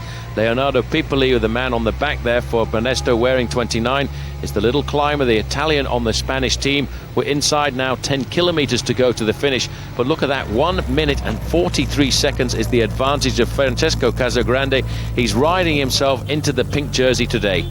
Well, this man here is now 5.5 minutes behind the leader on the road, so he has certainly lost that pink jersey and also any chance of coming back, I think, to win this Tour later, because he's too far down now. Danilo De Luca again has seen somebody apparently come around him and take the spot he's been trying to claim for himself, because Casagrande now is free and is looking like he's going to pull this one off. 5 kilometers to go to the top, and I think he's got the gap now to give him the lead. He certainly has. He's flying. He's not showing any signs of weakness at all. Marco Pantani, by the way, is more than 4.5 minutes behind at the moment, and we haven't yet gone to the summit of this climb. Danilo De Luca now a little bit broken, Phil. He felt as if today was the day he was going to get his chance for the pink jersey. The team management coming up alongside him. He needed to stay in contact with Francesco Casagrande, but when Casagrande attacked on San Pellegrino in Alpe, there was nothing he could do. That man was flying. We're now looking at Salvadelli. He's also a long way down the climb. I make it somewhat 2 minutes behind at the moment. Well, that's going to leave a lot of fighting with Salvadelli, but the pink jersey is now over 5 minutes back, so Gutierrez has lost out. De Luca seemed to be the next man in line, but this rider now, Casagrande, only has to finish a minute in front of De Luca to become the new leader of the Tour, and he's got more than that at the minute. Gilberto Simone is on the front there, wearing 91 third overall last year. He too is riding high in the overall standings. He feels he's got a great chance of winning the bike rider this year, Phil, because he knows that there are an awful lot of big mountains to come. There's the announcement there, virtual Mayo Rosa on the road. This man is riding himself into the pink jersey. He has to keep going though, because he needs, as you say, about 1 minute advantage over Danilo De Luca. Otherwise, De Luca will be the new leader of the race. So the winner of the Tour of Switzerland last year is now in the lead here, or he will be, I think, in a few minutes' time, of the Giro d'Italia as he enters the final kilometre now. He has built a big time over the rest. It is over 1.5 minutes now. Well, that's a huge gear he's pounding there. This is the chase group here with all the other favourites. He's showing himself now, Phil, to be head and shoulders above anybody else in this bike race. He's now just going to solo to victory. This will be a magnificent lone victory for him on the day when he said he would come out and do the business. He certainly did that on San Pellegrino in Alpe. He actually didn't really attack. He rode from the front of that group and blew everybody off his wheel, and then took the responsibility of making a magnificent descent down into the valley and continuing with his effort on the slopes up here to the outskirts of Abetone. He's getting so much closer to the finish. The important thing for him is the clock on the finishing line, and he will then see whether he will pull on the Maglia Rosa. Well, he needs 1 minute over Danilo De Luca, who is in the chase group behind, down there below us now in the helicopter. Casagrande heading for what will be a first ever stage win for him in the Giro d'Italia. He's just 600 metres away from it now. He has had something in the region of 20, 30 wins last year, up till last year, under his belt, and so now he's looking to add one more here. He's already won this year the Flèche Wallonne Classic, which he did in April. Well, most people felt that this man was a serious favourite before the start of the Giro d'Italia, and some people even feel he may well be able to do the double, that is to win the Giro d'Italia and the Tour de France. The chase there behind, all the pressure coming now from Pavel Tonkov, taking the responsibility of keeping the pressure high in that group of what is now 9 bike riders, and all the major contenders, Phil, are in that group behind, and only one man is flying away from them. But there are a couple of star names missing from that group behind. Marco Pantani isn't there, Salvadelli isn't there, the current race leader Gutierrez has missed out. They are behind now and losing big time to Casagrande, because he is about to stop the clock, and then the gaps will start to open. This has been a great demonstration, going away like he did on the climb of San Pellegrino, and he was only over the top by about 20 seconds on the chasers, but he made such a descent down the mountain that they lost time rather than pulled him back, and he decided to go all of the way by himself. And now, as he comes up in front of this massive crowd here at the top of the climb at Abetone, he is, I think, going to be the leader of the Tour, but we'll have to wait, Paul, because the clock starts now. Well, the clock starts now, and the last time check we had was around about 1 3/4 minutes, and it's going to be a long time before we see the rest come in. A magnificent ride there by Francesco Casagrande, and I'm fairly certain, Phil, it's going to give him the advantage, big enough advantage, to take the pink jersey away from Danilo De Luca, who is in this group at the moment. But there are some serious climbers in this group. There is Vladimiro Belli. The sprint is starting now as Dario Frigo opening up the acceleration. Stefano Garzelli in the yellow moving up into second place. Well, this is going to be, it looks like Dario Frigo is going to get the sprint for second. Garzelli's on his wheel. Is he going to let him have it? I don't think he is, the way he's going. Coming off on that bend, gone round the long way around though, all the long way around. But he's still got the legs. Garzelli coming away for second place, but look at the clock. So there's no doubt now Francesco Casagrande is the new leader of the Giro, and he is the 6th leader. There's the stage result. Garzelli over Frigo, Simone, De Luca, Gotti, Tonkov, finishing 7th, the Belli 8th, all in the same time. And the Maglia Rosa, confirmed here now, has gone across to Francesco Casagrande, and that was a superb result for him. He's a few seconds ahead of Danilo De Luca, 1 minute 39 over Andrea Noe, and Stefano Garzelli is now up into 4th place. And so we now move on to stage 10, and this is a flat one, and it should be for the sprinters from San Marcello Pistoiese to Padova. 248 kilometres though, Paul. It is a very long way. Certainly a long way, but certainly a day which is specially made for the sprinters. After the early climbs were left behind them, the rest of the course is fairly flat. So the riders, when we join the action, are approaching the finish. They are all together, but Carsten Kroon, the leader of the King of the Mountains, has crashed and is riding behind the race, believed to have a broken arm, but he's still on his bike, while the Lamprey boys here now are thinking of Jan Zorada, no doubt. Well, the man on the front here is Ludo Dirksen, a very strong bike rider. They're setting the pace here for their man Jan Zorada. Also a very big organisation today, Phil, coming from the Faso Bortolo team. The white jerseys there trying to keep their man Dmitry Konishev right up at the front of the bike race, because for the moment he is the leader of the Ciclamina points competition. He'll be right up there. You can see him on the left hand side there, keeping on the tail end of his boys. But the big organisation, the red jerseys, the red guard of Mario Cipollini, looking pretty confident for Super Mario today. Well, there's Konishev down the bottom of our picture, looking for another good stage result, and points towards that jersey because he is riding so well in these mass sprints, and that's certainly what it's going to be now, with Dirksen giving us a big turn at the front here and stopping the Seiko train from getting control of the peloton for Cipollini. The big sprinters are still very much in this race, having only had the one serious mountain stage, and they are trying to hold it together. It's the way it's shaping up here, Paul. It's going to be a Zorada-Cipollini confrontation. This is amazing, though, the turn on the front here being done by Ludo Dirksen, the champion of Belgium for their Lamprey squad. He's keeping the pace on. The amazing thing about this guy, Phil, is he can do a turn at the front for around about 2 kilometres, then he just swings off, looks over his shoulders there to see where the rest of the Lamprey boys are, and his teammate now takes up the pacemaking. There in 4th position is Jan Zorada, and right behind him is Mario Cipollini. A big lineup as well of Polti riders there, and strangely enough it seems as if in fact Martinello is always getting the better of Jeroen Blijlevens in these sprints. Blijlevens has not ridden well at all here as a sprinter, and that is why he's here, of course. As we look down now onto the back of Gabriele Massaglia, he's given such a lead out there. The team have had to come up to him. He had to wait for them, I think. 3 Lampreys, then about 5 Seiko, and then the 2 sprinters are riding almost shoulder to shoulder, Zorada and Cipollini. Well, all the riders in there as well for Polti. This time, in fact, Jeroen Blijlevens is up there as well, Phil. Now the big attack coming. This is an attack, a surprise attack coming from the Mercatone Uno boys. This looks like Fabiano Fontanelli who's getting off the front here. He's a very good man at this kind of surprise attack. He's also had stage wins in the Giro d'Italia before, as Fontanelli tries to take a flyer. That's the way to do it, and he's gone under the kilometre, and he's still got a good lead here.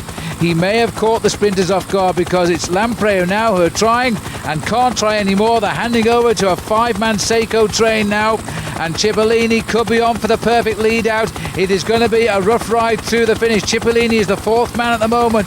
Zorada is the sprinter on the Lamprey team. He is the 5th man, and Fontanelli still hanging on here and is still in with a chance of 500 metres to go.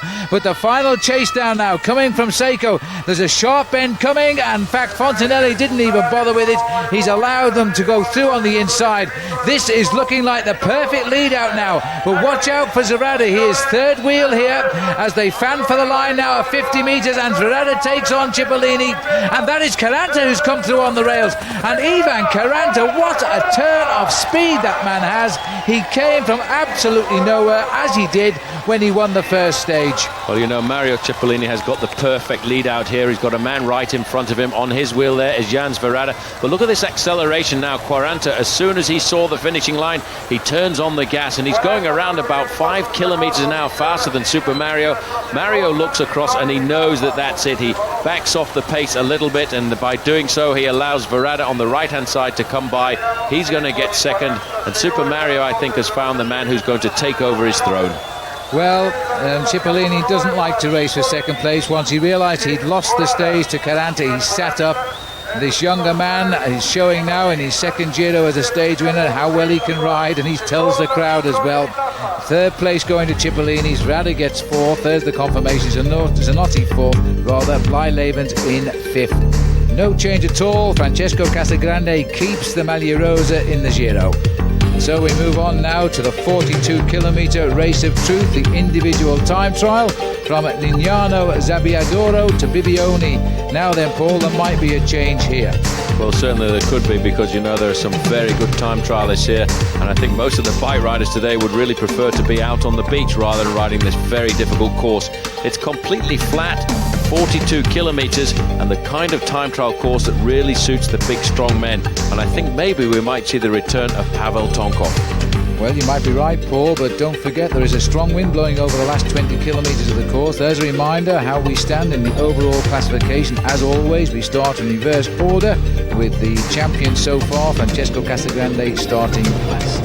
This is Sergei Honchar, a very big specialist at the individual time trial, and Phil, this is the sort of time trial that would suit him. A very strong bike rider that used the time trial stages last year to move himself high up in the overall standings. Gonzalez is the early leader ahead of Andrea Perron, and a good ride by Eric Decker in third place, but all of the big names are still to come.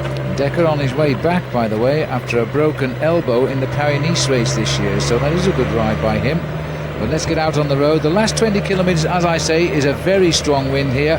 So as the riders come round towards the end, they may struggle a little bit. This is Sergei Honchar, and out on the course, and his times at the Czechs are the best. I think we expected that, Paul. We certainly did. He's a huge bike rider, very strong man, as we see the next guy leading off here. This is Victor Peña, or no, in fact, this is Jan Hruska, the winner of the opening time trial, the prologue time trial. He also is a very good bike rider at this kind of event. This man, though, Marco Pantani, he's about to get caught at the moment. You know, Pantani is riding this Giro d'Italia, Phil, really for a form of training and a form of preparation to get himself back into the overall standings at the Giro d'Italia. This is Thomas Broznia going by him. The intermediary time splits, though, are all tilting towards the advantage of Sergei Honchar. Well, we expected Honchar to at least do a ride in the time trial, even if it's not going to move him too high up the overall classification this time around. Marco Pantani, and as he comes up here towards the line, it's not going to be a great ride by the Pirates, not the ride that he was putting in last year's time trials, but clearly he is riding himself into the Tour. And there were times when we didn't think he'd get through the first week. Well, he's still in the bike race, a lowly place for him, 85th place overall. This is Jan Hruska. He also is a very smart time trialist. We saw him win the opening time trial in the Vatican, take the first pink jersey, but the big rivalry he's going to have at the moment is from this man, Sergei Honchar. They are both actually fairly close together, Phil, at the intermediary time splits at the moment, but look at the size of gear that Honchar is using. You know, for a time trialist, he doesn't have the smoothest style at all, but it certainly works.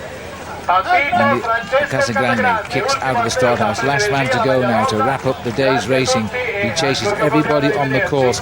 He was suspect in the time trial in the recent stage races in build-up preparations for this, and it'll be interesting to see how he will go on this sort of course. Well, this is Sergei Honchar, and already his time is outside the best time at the finish. Hugo Peña is in with 49 minutes 25, so Honchar here has slowed a little bit and is chasing second best time now, and it's that of Gonzalez. So Alvar Gonzalez has done a very good ride for Vitalicio. They really have done well. They're first and second just now. Honchar, I think, is about to split them. That's Santiago Blanco at the back, but as they come to the line, yes, Honchar goes second, Gonzalez down to third. Well, that was a very good ride for him. Over the early part of Phil, he was actually posting very rapid times. There is confirmation. Victor Peña leads at the moment ahead of Honchar and Gonzalez de Galdiano in third, 1:32 down. And pushing the others down the list as we go back out onto the course again. This is Danilo De Luca, another rider who keeps riding so well, while down at the end of the classification is the pink jersey there of the Giro rider. Now as we go back towards the line here now, this is the continuing arrival here of the Leaky Gas boys. This looks like David Rebellin coming in now. Right on his wheel is Paolo Lanfranchi.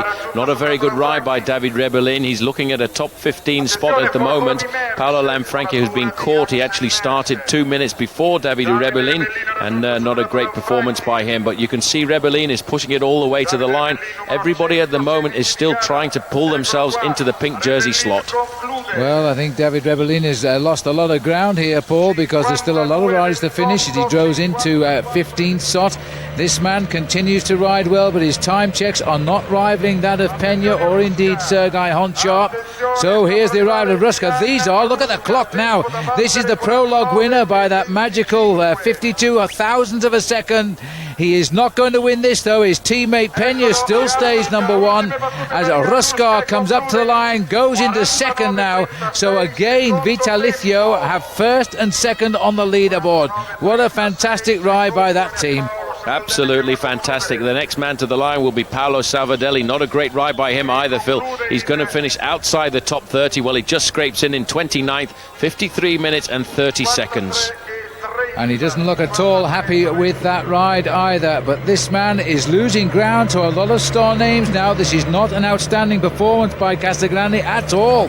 He is still in a little bit of trouble out there. Stefano Garzelli also riding reasonably well. At the time checks, he is quicker than Francesco Casagrande. Tonkov too is quicker than both of them, so he also appears to be on a reasonable ride. But the big surprise still in at the finish is Victor Peña.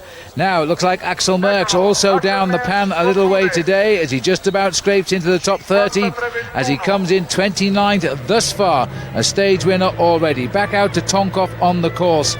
Well, unfortunately, we had no pictures of Peña riding the time trial simply because television cameras weren't rolling when he started today, and he's rather surprised everybody with that ride, including Ivan Gotti, last year's winner. He too has done a ride which puts him amongst the best of the rest. Well, you know, one man who's got to put in a good performance today is Danilo De Luca. He started the day 51 seconds behind Casagrande. If he can put in a great ride today, Phil, he has got the chance, as we see Gotti coming in there in 17th place.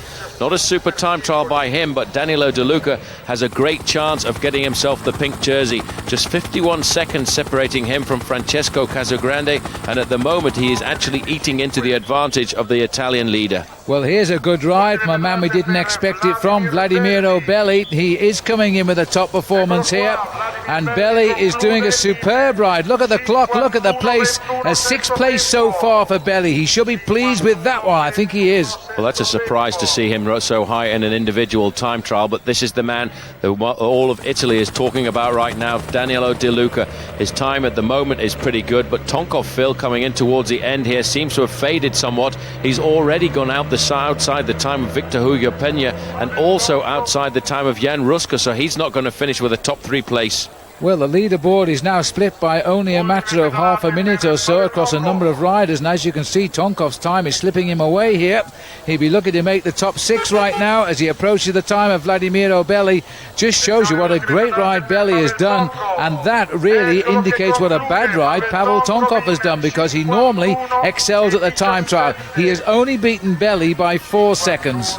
Well, he won't be pleased with that at all. He was hoping today to try and ride himself closer to the pink jersey of Francesco Casagrande.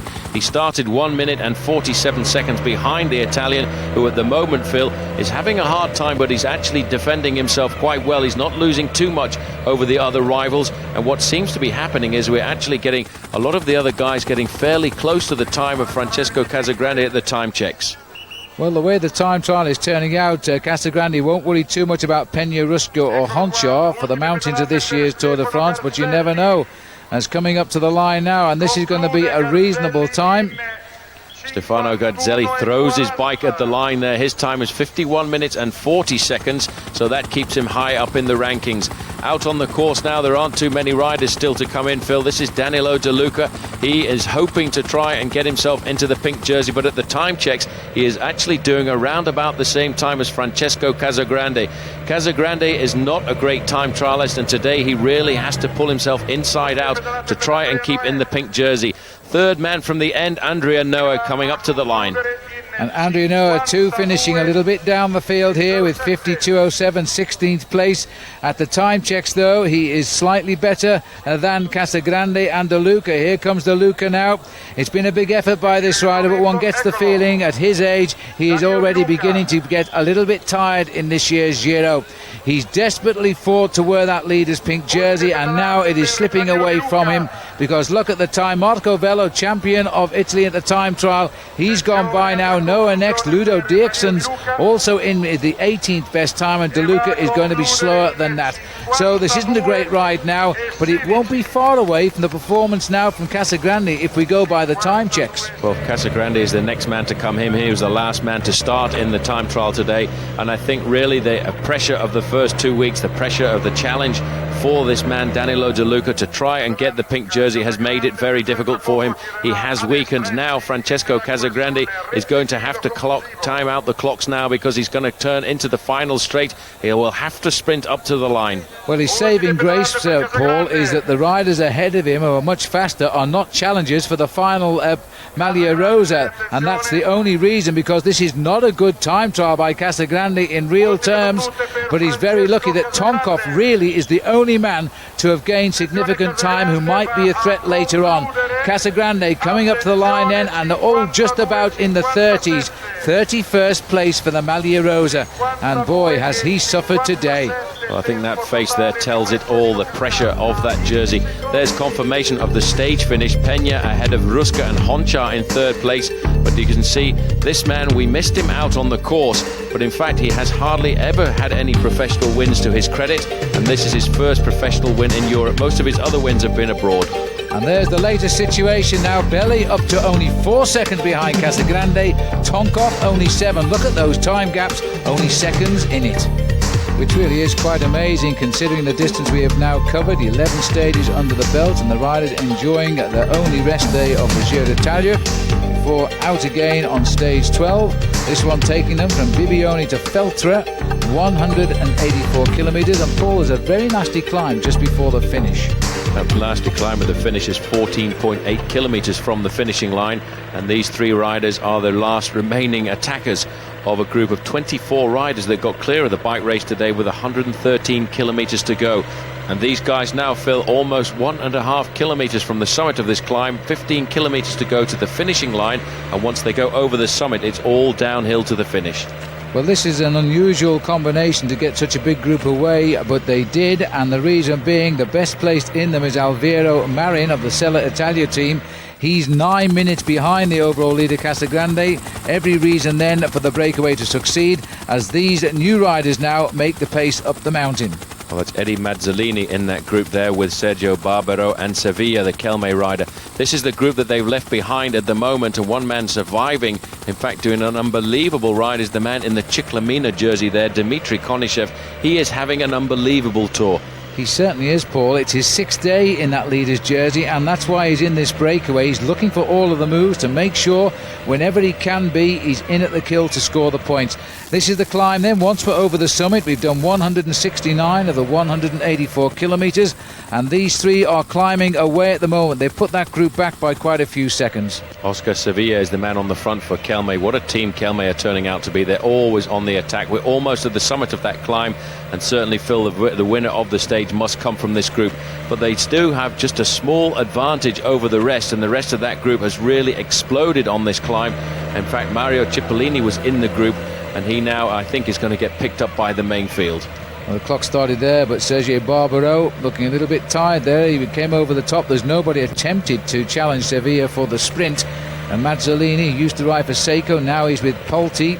He's the rider going through. These three are well clear and continuing their descent further back down the climbs. These are the best of the rest and the remnants of that breakaway as they come up towards the summit.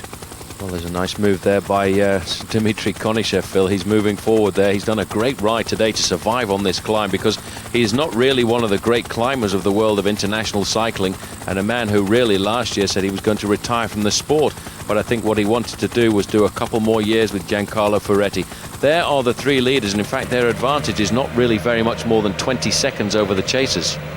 No, it's not, but the main field is still a lot further down that mountain, and the Casagrande taking a lot of thought in the fact that there's nobody up ahead which will damage his lead, which is still a very fragile one in this race.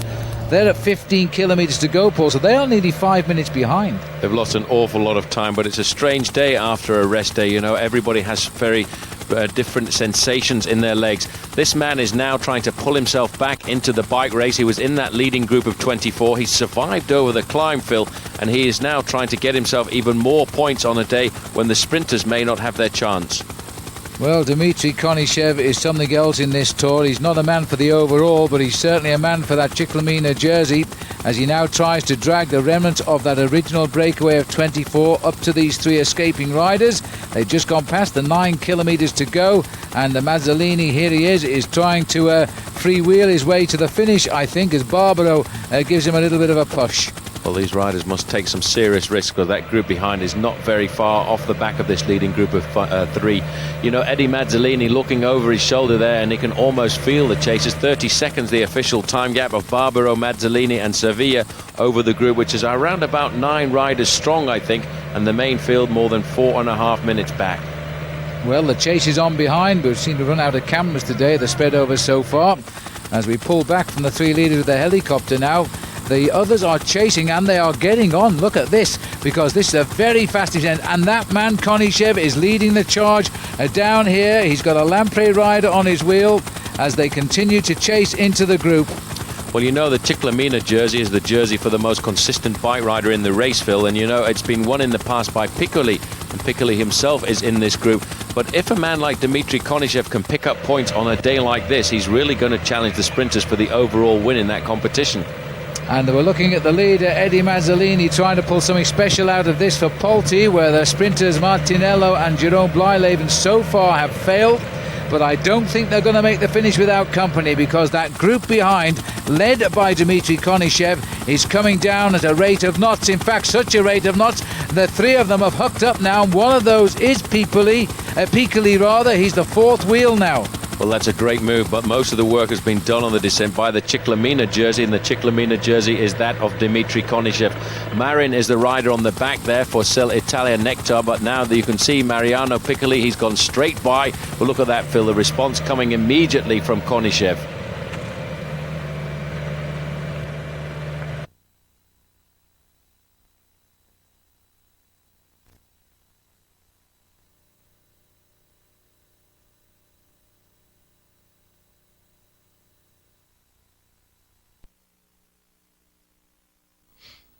Well, the group has got together now. I guess there's 12 riders here now, with Dmitry Konyshev on the front, and wondering who's going to make the first move. Just behind him was Marin. He was the highest placed rider overall, but still a long way behind Casagrande today. Well, the first man to move is Sevilla, the Kelme rider. He was on the attack just a little earlier, and everyone is going to keep launching attacks like this, Phil, because they realise just how dangerous Dmitry Konyshev is. Well, Sevilla was at the first over the top of the climb in that little group of three of Valico Lalasta. And the bunch, by the way, eventually went over the top 4 minutes 40 seconds back, but they are closing in. Well, Sevilla's got the advantage right now, around about 3 or 4 seconds over the rest of the group, but you can see what's going on here. Everybody is looking at Dmitry Konyshev. They're waiting for him to make all the efforts before the sprint. Well, Konyshev obviously the man to watch here, but now this looks like Enrico Cassani also looking over his shoulder and moving up. We're not too far away now. Cassani has dived across now to the back wheel of Sevilla. There's a little bit of a gap here now, and the fact Cassani hasn't waited and he's gone. This could be an Italia victory. Well, that was a good move. As soon as he got onto the back wheel of Sevilla, he went straight over the top there. Now he has an advantage of about 10 bike lengths over the Spanish rider. The Spanish rider in second place on the road, Sevilla, but behind it's Konyshev who has to make the effort if he's going to pull back this Polti rider. So Enrico Cassani is moving clear now, a rider who's never won a bike race in his career. and it started in 1997, and he's in the last kilometre, and it could be reality now because they are still wasting time. Well, they're all sitting up, they're all waiting for the effort to be made by Konishev. Konishev is the fastest sprinter in the group, Phil, and they're all queuing up right behind him. Kasani has hit them, and he's hit them hard. He just waited for the moment when Sevilla was starting to fade. He came up to the Spaniard's back wheel and went straight over the top of him. Well, the Danish flag flying there, but there's no Danish cyclist in this breakaway, and it looks as though Enrico Casani, the Polti rider, is going to win this stage. He's 28 years old, and he's never won a race before. The long, thin line of riders here now as they race towards the line. He is still clear, and I don't think they are going to catch him in the narrow streets either. Well, his teammates on the back there, Eddie Mazzolini, he's over the cobblestones now. He can see the signs ticking by the meters as he comes into the final straight now. 250 meters to go. He's timed it to perfection. Well, you know, I guess they didn't realise just how strong this man. They didn't mark him at all because they didn't expect him to take this one out. He wasn't a marked man, and now he suddenly realised that he is going to run out the winner of the stage and take it well. And the sprint behind, it's Bramati, I think, who got in there just ahead of Dmitry Konishev. Little salute too from Mazzolini. They had Giano at the back there, but this man timed it to perfection. The first win of his career, Phil, and when you do get one, you might as well make it a big one. Well, absolutely. A stage in the Giro d'Italia. The peloton are in and over 4 minutes and 47 seconds to the middle of the bunch there. This is how he won it. Just made sure nobody was going to take him on. And as they come up for second place there, David Bramati of Mappe just squeezing in ahead of Dmitry Konishev. Well, like everything else in the Giro d'Italia, there's a large bottle of champagne here. Half of it's gone already. He's never done this before as a pro bike rider. But when you get a win, it really is a good one. That was a very smart move by him, Phil. And fortunately for Francesco Casagrande, no problems at all in keeping hold of the pink jersey of leadership. No, the break working out well for him today. They were timed at 1 second behind Casani, but for Casagrande, nobody in that breakaway, which was away for much of the stage, who affected him. But maybe the mountains now, as we head up towards the Dolomites in the Giro d'Italia, perhaps Casagrande will have to come out once again and show us just how good he really is in the mountains. And it's the 5th day in the leader's pink jersey, and what a day this one is, because we climb 3 first category passes, beginning with the Falzarego onto the giant Marmolada and finishing on the Sella Pass. It's on 186 kilometres a day as we join the race here. 2 leaders, Gonzalez and Brogina, heading up as we go over the top of the Falzarego Pass. 110 kilometres covered.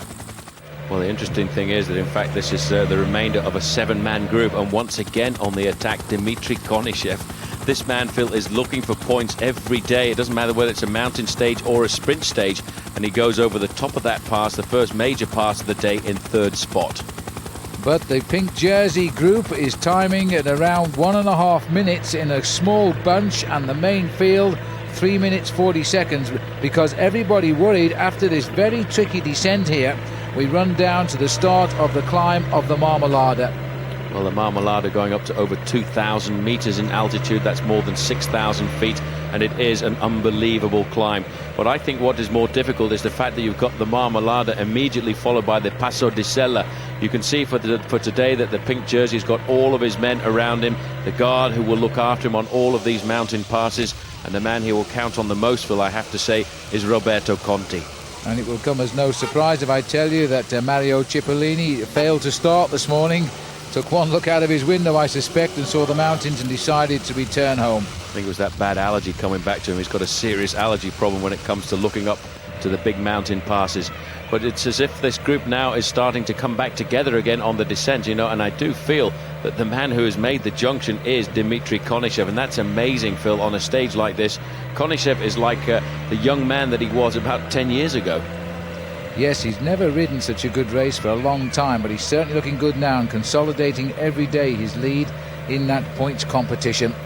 But now it's a big battle for the overall, for who will wear the pink jersey tonight, and this is a good chance now to see if any of the riders are able to take on the challenge laid down by Francesco Casagrande. Well, this is a chase group out on the road trying to make their way across to that leading group.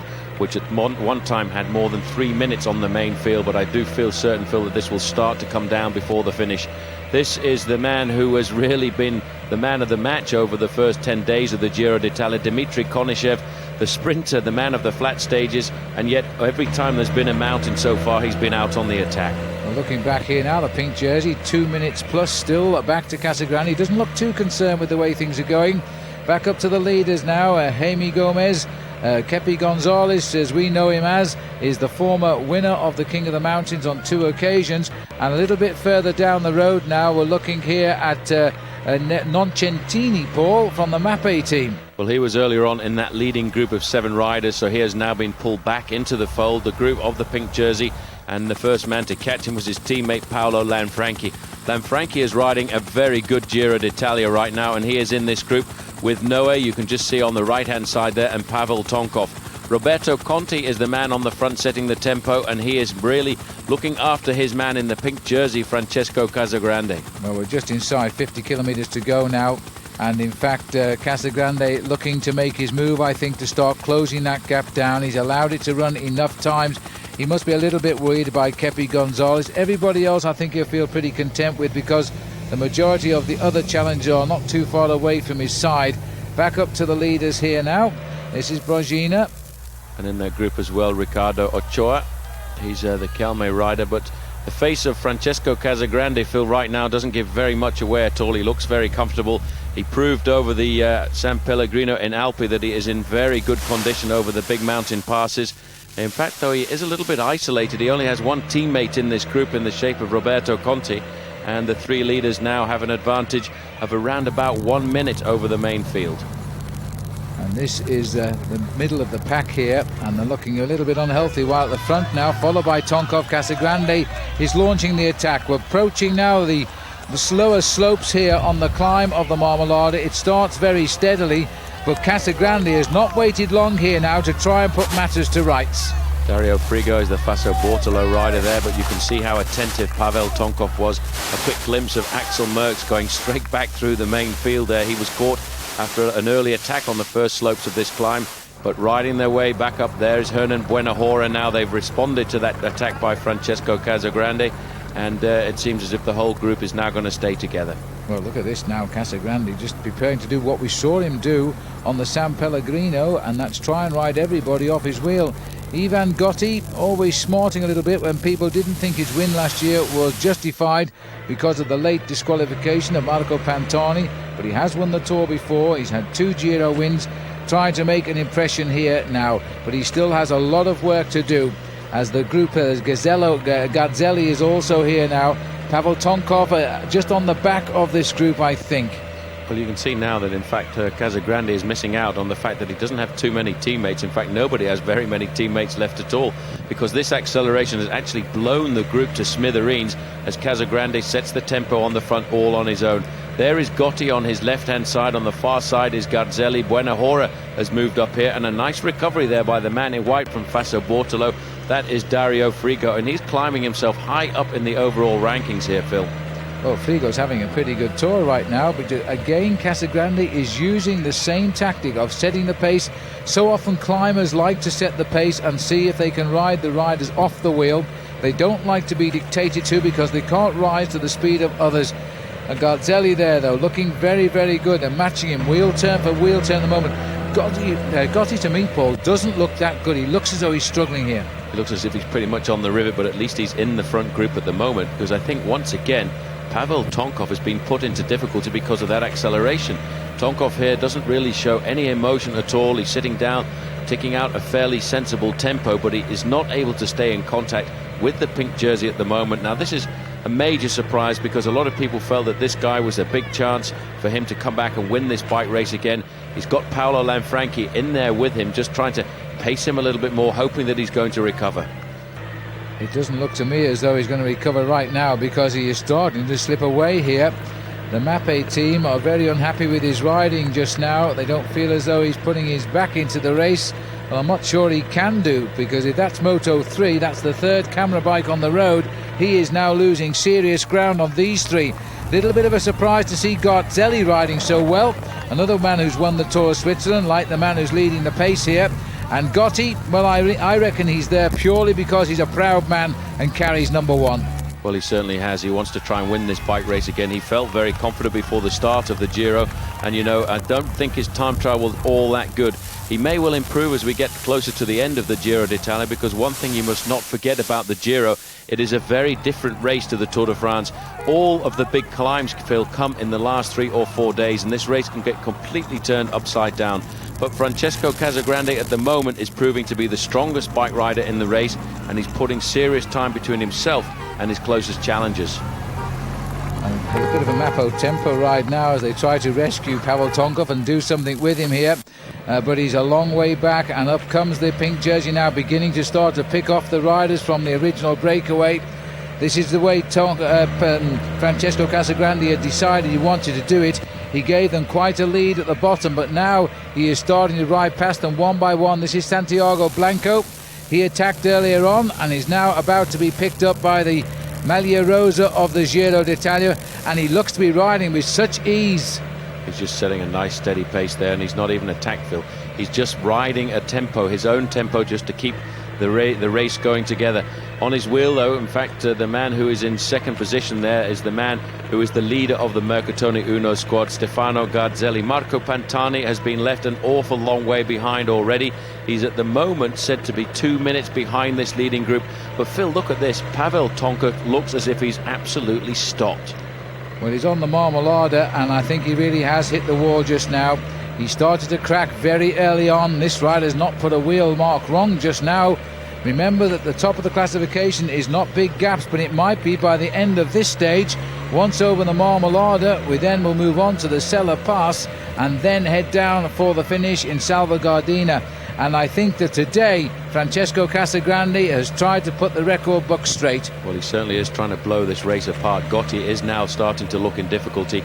He's just hoping to stay in contact with this train.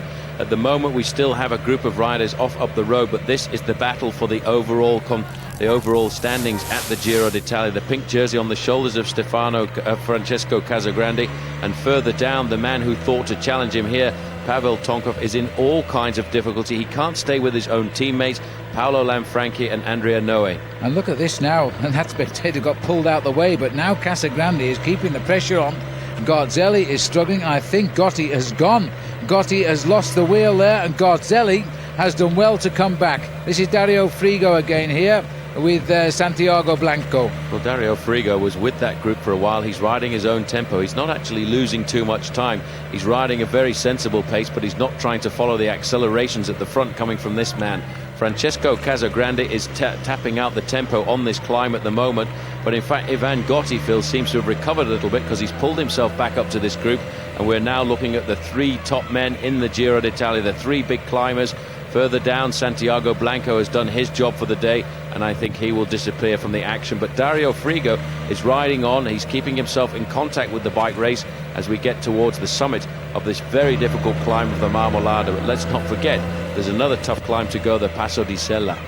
Well, Casagrande now heading up towards the top of the Marmolada. He set a tremendous pace here, and looks as though Garzelli is the only man able to hang on to him here as he continues the lone trail up the mountain. The crowd, as you can see, wearing the racing capes and keeping warm because it is very, very cold up here. Not far off to the left and right of the riders, we can see the snow, but I'm quite sure that Casagrande is feeling pretty warm deep down. This is Dario Frigo, becoming something of a special ride for him today, as he also tries to keep in touch with the 3 leaders. Well, you could see there that Gotti was really trying to stay in contact. He was just going off the back wheel of Stefano Garzelli in the yellow jersey. Dario Frigo is doing a very sensible ride here, Phil. He's not panicking at all. In fact, he's just making sure that he doesn't lose too much time on these slopes. And I've got the feeling he's actually starting to pull himself back into this bike race. Now, this is going to give him a very high place in the overall standing. Another attack comes from Casagrande. Well, we're heading up to the summit, and this is for the first man over the climb here. Casagrande is now going clear. He has set the tempo all the way through the field as Casagrande goes over the top. Garzelli won't give him an inch at all, goes over second. There's a bit of a time gap, though, back to Ivan Gotti, who did well to even get within touch of them. This is Frigo, so Gotti is just under that banner there, and Dario Frigo is going to go over somewhere around 15-20 seconds behind, but a lot of fight in those legs. He might get on the way down. Well, if he takes some risks with only 20 seconds, he should be able to do that. But what a great ride by this man. Not a name we would have expected to talk about over the big mountain passes. Ivan Gotti, well, you know, he's really recovered, Phil. He's managed to keep in contact with this group of riders, and now he will hope to recuperate on the descent. But after that, once they get to the bottom here, they've got a very difficult climb, the Passo di Sella, which actually goes up a little higher than the Passo di Marmolada to 2,213 metres. Well, there's the result over the top, and they're continuing to race on here. Now you can see a little bit of the snow lying around the Dolomites. They're a beautiful stretch of mountains, but they don't have much vegetation on top because they're covered in snow for probably 7 months of the year. Now, this is still Dario Frigos trying to get back on terms with the three leaders. They're certainly not waiting for anybody, are they? And there's the 32nd group back to the rest of the race, which has been blown apart, quite frankly, on the climb of the Marmolada. And I think Tonkov may be in that group at 30 seconds. Well, Tonkov is going to have to take some serious risks on the descent of this climb if he wants to stay in contact and possibly win the Giro d'Italia for a second time. The man doing the great ride there, Phil, we just caught a glimpse of him, was Dario Frigo, and there is the Tonkov group a little further down the road. So Tonkov may get back onto terms here with a little bit of luck, but the seconds that were in the overall classification are going to open up tonight, and it's still going to be the same man in the leaders' pink jersey, Francesco Casagrande. In fact, Ivan Gotti will have a little acceleration up the overall classification himself, and he's got a bit of time to make up too on Casagrande, and don't think Casagrande doesn't know it. Well, in fact, we're getting information that Marco Pantani has completely disappeared away from the bike race, and the last time check we had, he was more than 8 minutes behind. So I think for Marco Pantani, Phil, he's just going to have to try and ride through this Giro d'Italia and look a lot further forward to the Tour de France. And if he can ride through the Giro d'Italia, he may well get the form to make him competitive later in the year. It's all a question of whether his head's in gear with his legs, I think, Paul, but let's hope he does come back because he's such a magical climber on his day. Anyway, a great chase by this newcomer, or something of a newcomer, in Dario Frigo. He's now got himself up to Gotti, Casagrande and Garzelli. A very good fast descent. He obviously smelt the riders and he's come and caught up with them, and he's ridden extremely well here. And this is back to the next group on the road now, which seems to be led by Paolo Savadelli. There's Buena Hora is in this group. It's quite a large group here. So too is Simoni. And I think, well, 35 seconds is not a lot. They could all get across here before the next climb. I think they will get across before the next climb, because in that group Paolo Savadelli will lead on the descent, and he is an unbelievable downhill racer. His nickname is Il Falco, the Falcon, because of the way he plummets off these mountain passes into the valley below. We're almost at the bottom of the climb there, and in fact the other Mapei rider in this group with Pavel Tonkov is Chan McRae, so he's having to work for the team today. Yes, McRae's having to be the brilliant team man to try and get Tonkov back in. The Mapei team is totally behind Tonkov, but whenever he tries to get in with the sharp end of the action, he does not seem to be able to do it. That's 25 kilometres to go there, and we're going to have a coming together. Well, a good work being done there by Chan McRae. McRae now pulling off, and it's Tonkov himself taking over the chase, and he's about to make the contact with that leading group of 4 riders. That is the group of the pink jersey of Francesco Casagrande. And you know, Pavel Tonkov may well have just had difficulty on that one climb and may be able to recover, because you know the Marmolada is a very difficult climb. It's a very steep climb, and I have a feeling that we might find him being a little bit more competitive on the next climb of the day. Well, here's Casagrande, and they're all tagging on. He's taking one look over his shoulder, and a little bit of a surprise there for Garzelli. He wasn't expecting that, I don't think.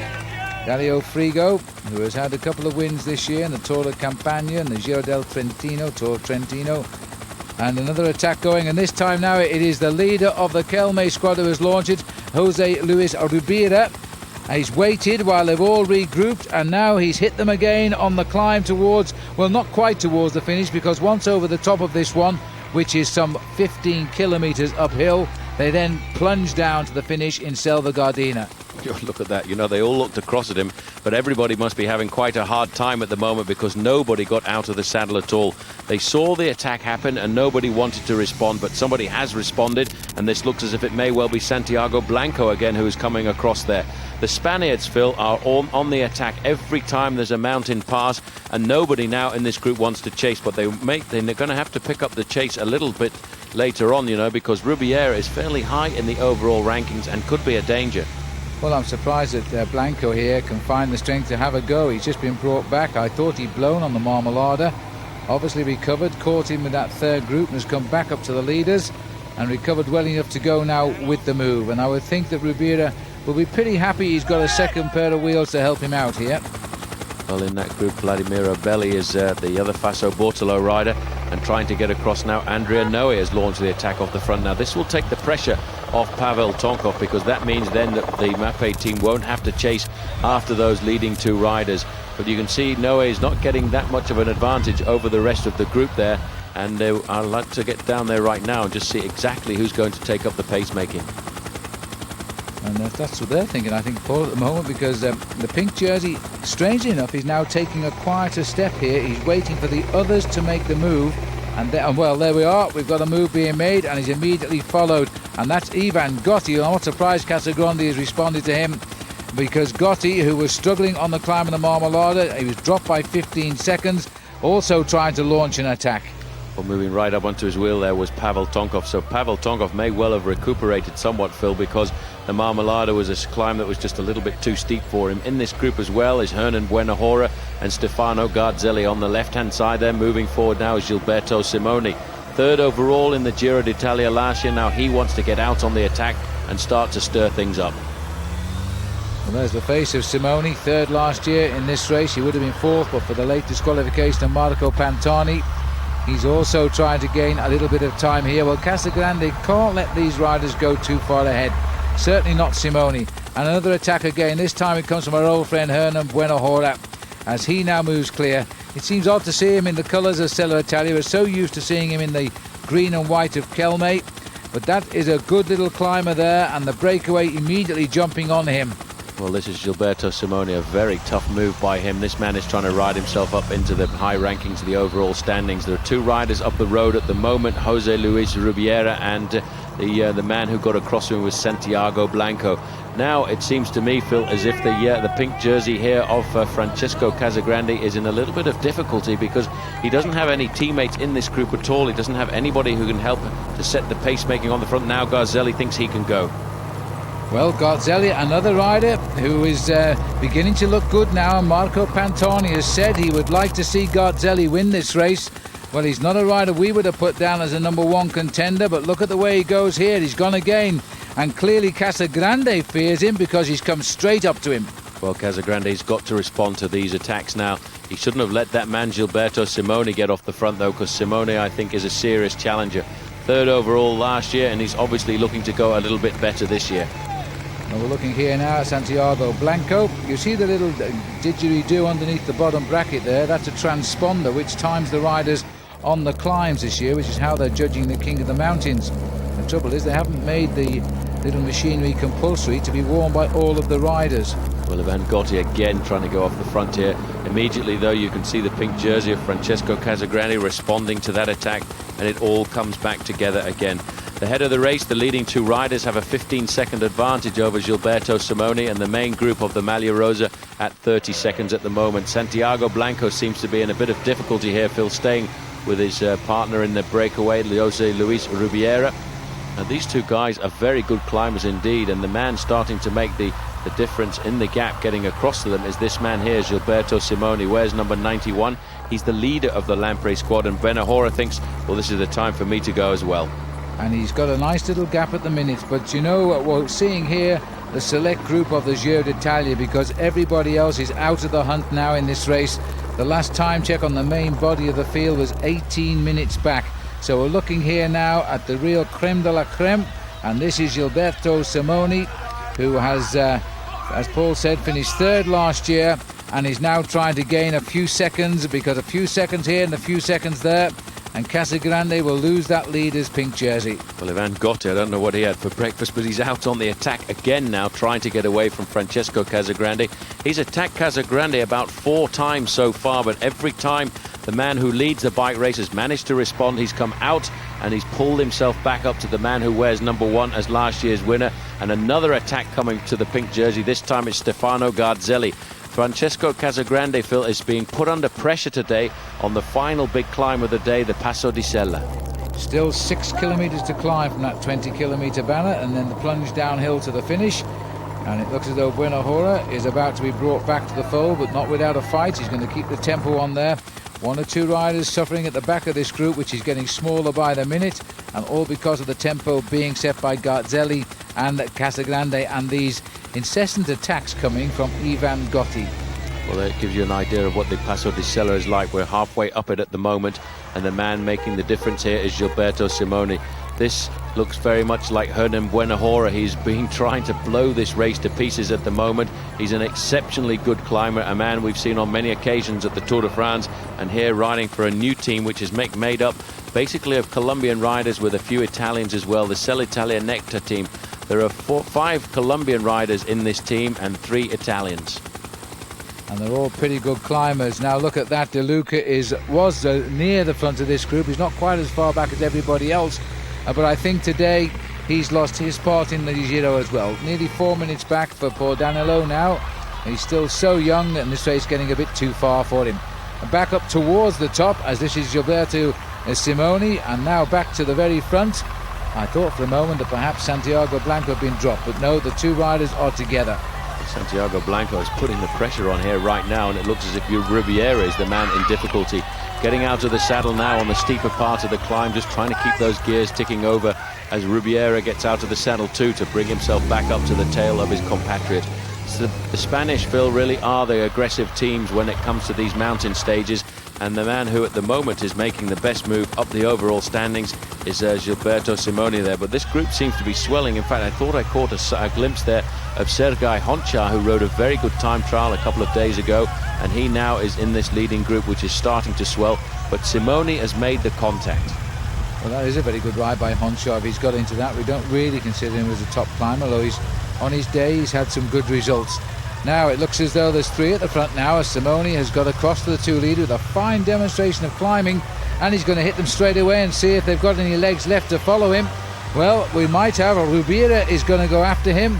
They make climbing look so easy, these 3, and Santiago Blanco surely can't go again because he has been struggling on the previous climb, yet on this climb it clearly suits him better. Well, it's all a question of the gradient, you know, because certain riders can climb on certain slopes, and I think today we've found that he is actually quite at home on the Dolomites here. You know, Francesco Casagrande, Phil, is going to have to respond. He has done. He's going clear now with Stefano Garzelli, but in fact Gilberto Simoni started the day in 11th place in the overall standings, 1 minute 44 back. So Francesco Casagrande is going to have to respond to an attack like that. Yes, he is, and I think the Lampre team car giving Simoni the advice there of what is going on, but I wonder if they realise that Casagrande has gone and taken with him Garzelli, who seems to be very strong on this climb, but they've got rid of Gotti now. A chance to gain time over last year's winner. In fact, I think here Garzelli is a lot stronger than Francesco Casagrande. He's matched the attack there of his compatriot, the rider on the Mercatoni Uno squad, and in fact the acceleration at the front here from Gilberto Simoni has got rid of Santiago Blanco. 2 riders leading the bike race, and finally the Devil makes his appearance. This man is a German, and he's a major feature nowadays, isn't he, Phil, at all the major tours that we go to. You can actually buy little Devils off him now because he's gone into the production of his own toys, I think. But while the 2 leaders are clear now, Buenahera is about to be brought back to the fold by just 2 riders. The pink jersey of the race leader and the yellow jersey of the Mercatoni Uno's Garzelli. And it looks as though these boys are in a spot of bother now because Tonkov is there, and Gotti, Savadelli and Frigo are all hanging back. Well, they're all having a hard time staying in contact. The man on the front of that group was Leonardo Pipoli, a small climber from the Banesto squad. This now is the counter-attack coming across here. They've joined Buenahora. Stefano Garzelli looks pretty good here, Phil, on the slopes of this climb. But the face of Francesco Casagrande does not give anything away at all. He's quite happy to sit on the wheel of the man who wears 131, who he hopes is going to pull him back up to the 3 leaders. Well, there's been fine pacemaking here, but I wonder if Garzelli is overdoing it here because Casagrande is a wise old owl. He knows what he's doing. They both won the Tour of Switzerland, by the way. That's their biggest previous victories in the stage race. Up with the 2 leaders now, and Simoni is doing a lot of work up here, and Riviera getting a little bit gangly on the machine there, as if he's under pressure. Well, this is Il Falco, the Falcon, Paolo Salvadelli. He's moving off the front of the group now. He is the kind of rider who, if he can go over the summit, Phil, not too far behind them. This is the attack that we just missed a few moments ago. He's the man who many felt was a great challenger for the overall victory. He's already lost quite a lot of time so far, but he could ride himself back into the standings with a great descent off the summit of this climb. Well, Simoni here is climbing himself up to a high place in the overall classification if he keeps it. There's the crowd on the top of the mountain, and then we're just about 14 kilometres downhill to the finishing line. A massive crowd because again on a mountain here in the Dolomites it is very, very cold indeed. Here they come, 15 kilometres to go, so that's probably also the last kilometre of the climb as they go through the two leaders now. Still Simoni doing most of the work. Rubiera, since he made the attack, has been caught by Simoni and not riding quite so well now. Well, you know, Stefano Garzelli is not very far behind Francesco Casagrande in the overall standings. He's sixth at the start of the day this morning, just 22 seconds behind the pink jersey. So Francesco Casagrande really does have to stay in contact with the man who wears 131 there in the yellow jersey at the front of that group of three. Because if they are separated by 20 odd seconds at the finish, then we could see another change in the overall standings. So Paolo Salvadelli, and he's now trying to do something, but the crowd up here are cheering one of their own over the top, and it looks as though the gap is there now. Rubiera looked as though he was suffering, and Simoni's getting stronger. Well, that was a great attack there by Simoni. This man is certainly putting the whole of this race under pressure. This is the second group on the road. 131 is Garzelli. He's got the pink jersey of Francesco Casagrande with him. And the third man there for the ride is Hernan Buenahora. But this is a great move. This man, Phil, could be riding himself into the pink jersey today. He said that that's what his ambitions were after finishing third last year. And you can see he's getting much closer to the summit. And he will then have to plunge down towards the finishing line in Selva Gardena. Well, the Lampre boys are having a pretty good season as we go a little bit further down now, and this is the group which has been whipped a little bit by the strongmen once again, containing all of the other big names in this year's Giro. This is Andrea Noe at the front of that group. Back to the leader. Well, this is a great move by him, a very aggressive move, a brave move, considering we've already been over two very big mountain passes. The first one was 2,015 metres, then the Marmolada at 2,057 metres. The summit of this one, Phil, the Passo di Sella, is 2,213 metres. And then it is all downhill to the finish. 14 kilometres of it, as Simoni now is going to be first over the top of the climb. And Rubiera should get second and Blanco third because they are still clear, although Blanco is only just clear as he comes up to the summit. He might get third by the seat of his racing shorts because here comes Garzelli. And Buenahora is hanging on to the back wheel of the leader's pink jersey. Well, that's a pretty good recovery. There's the time difference. 30 seconds is the difference between the leading man on the road.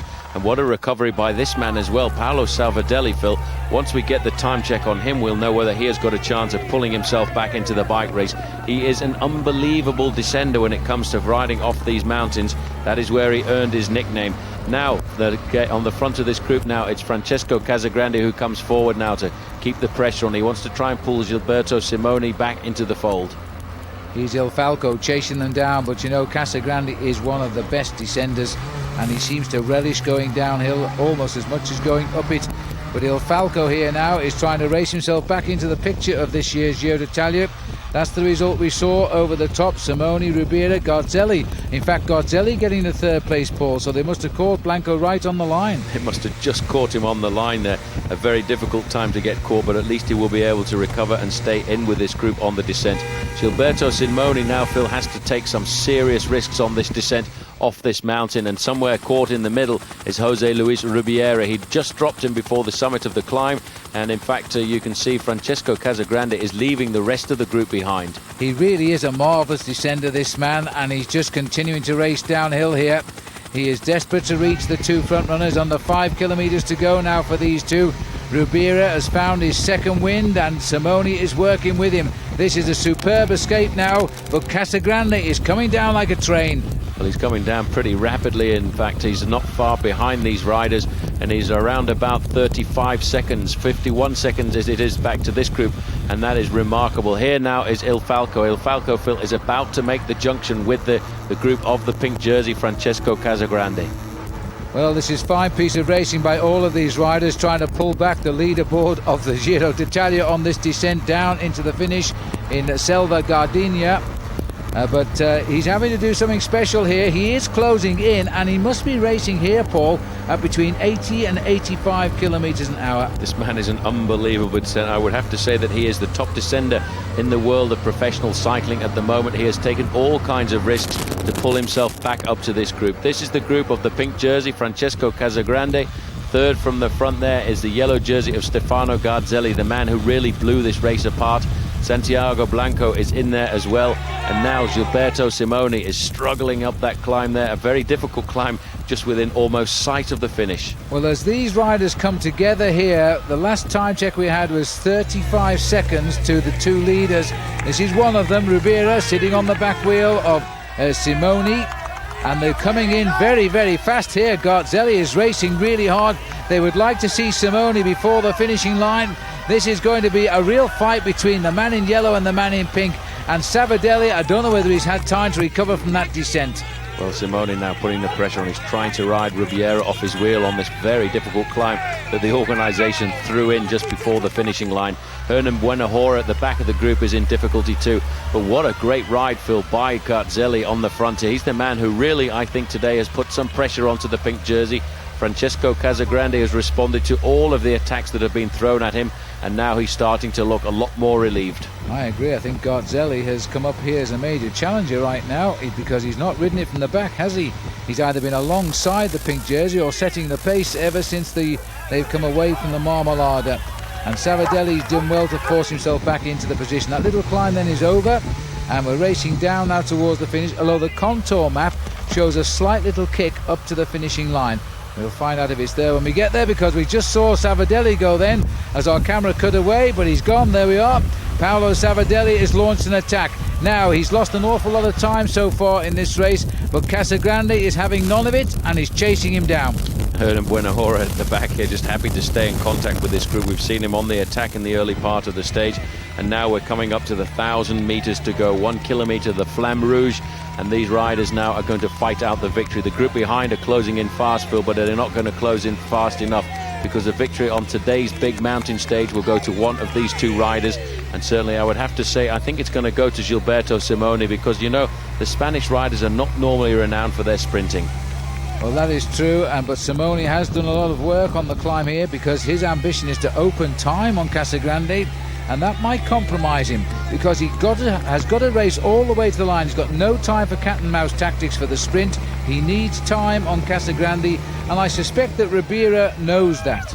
Well, he was looking strong there. This is the group now behind. It's 5 riders in this group. The man on the front is Savadelli. He's trying to pull himself back into a stage victory, but I think he's left it just a little bit too late for today. Ribiera now, the Kelme rider, he's quite happy to come forward and help Simoni to try and keep their advantage over the rest of the group, but they are getting much closer to the finish.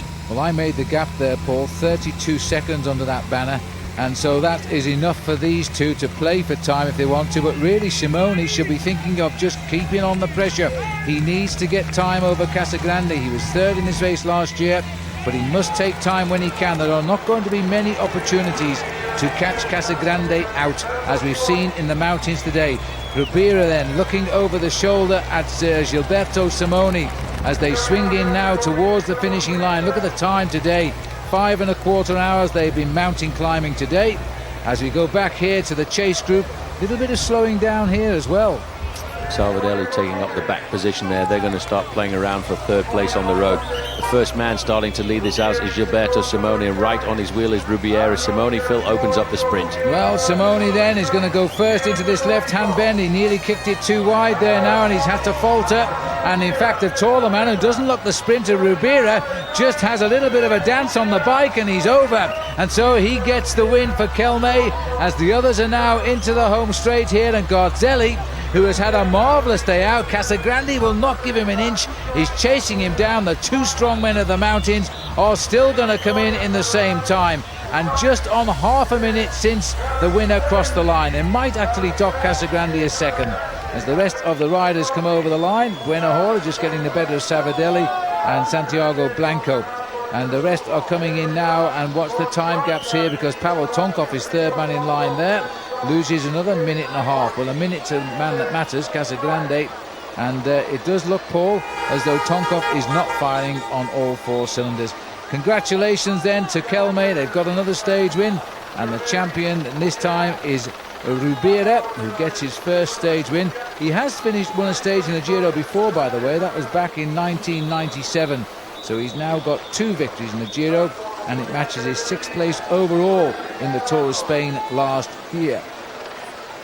Well, that was a greatly timed sprint by him, you know, Phil. He accelerated, but the man who made the great descent off the mountain was Paolo Salvadelli. He had to be happy with 6th place on the finish line. As you can see with the confirmation here, the gaps are already starting to appear. 31 seconds Stefano Garzelli was behind in 3rd place, but the Kelme riders have got what they've been looking for, Phil, a stage victory for Jose Luis Rubiera.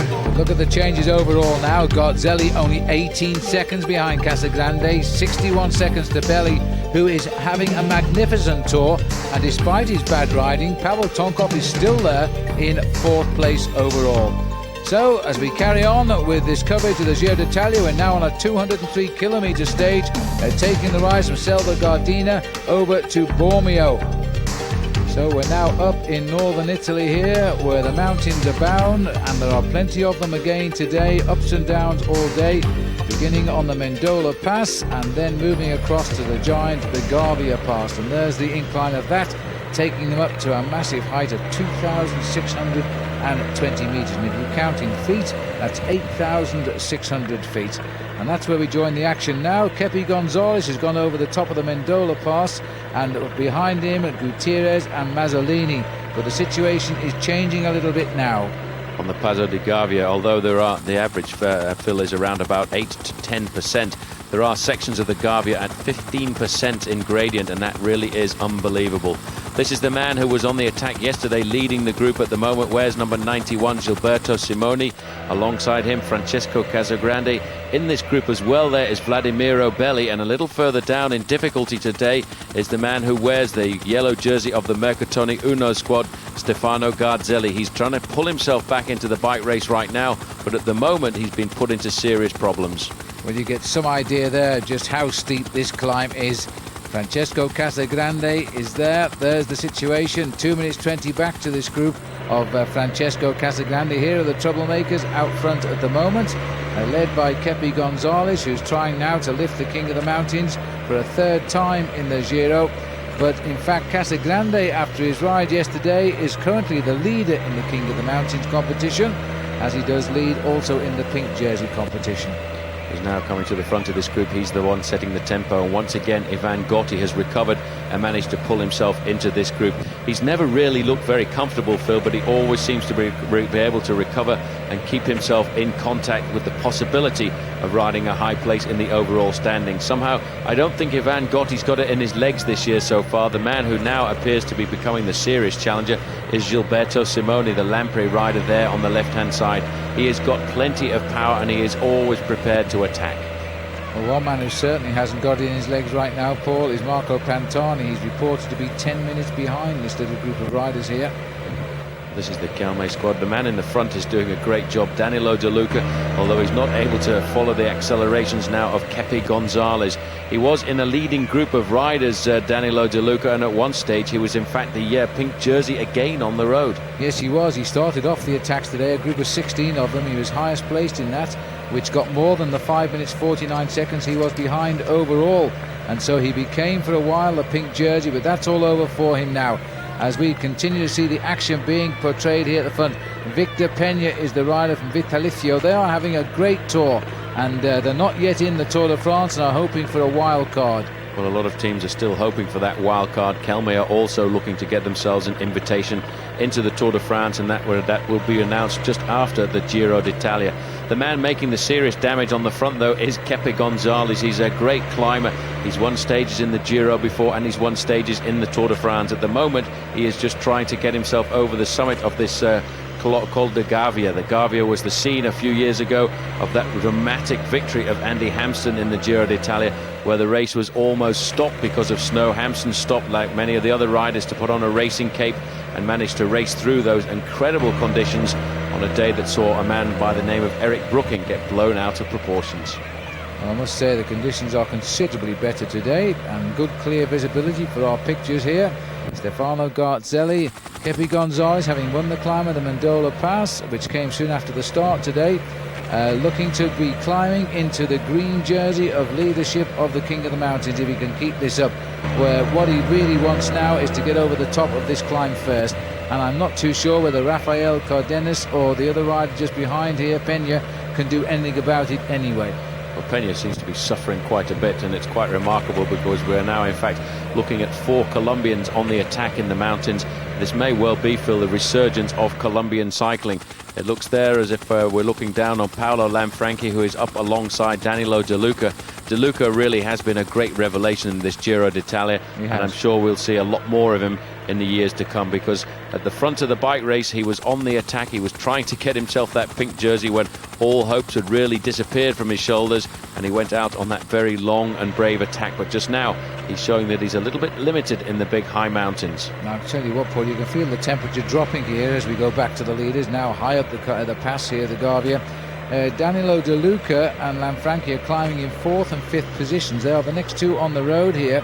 The yellow jersey is still looking at a couple of pink jersey rather, still looking at a couple of minutes further down the road and hoping to peg them back. I don't think he'd be too worried about these riders in front, because the men he fears most are pretty close to him. He's going to have to watch out though for Simoni, whose route seems to be coming right back into this race. Well, Kepi Gonzalez not asking anybody for help at all here. You can see he's been a professional since 1992 and always been a big man when it comes to the huge mountain stages of either Giro d'Italia or the Tour de France. This is the group now of the pink jersey of Francesco Casagrande, and once again, as the slope gets steeper, this man Ivan Gotti is put into difficulty. Up alongside him there, you can see wearing number 62 is Vladimiro Belli. Dario Frigo, who was high in the rankings yesterday, has disappeared from this group. He's a little bit further down, but I'm sure he will ride sensibly and try and keep himself in the bike race, because he has, over the last couple of days, become a real revelation in this Giro. There's still a little way to go to the top of the pass here, and nobody able or willing to work with Kepi Gonzalez, this fabulous little climber from Colombia, as he continues to go up the mountain here.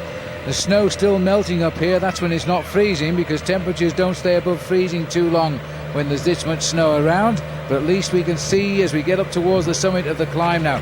Just look at how deep the snow drifts are on the left of this mountain here. Unbelievable. It really is cold. The advantage they have is 2 minutes over the pink jersey group of Francesco Casagrande. Casagrande now accelerating. He wants to try and get as much time as possible between himself and Garzelli and Tonkov and the rest.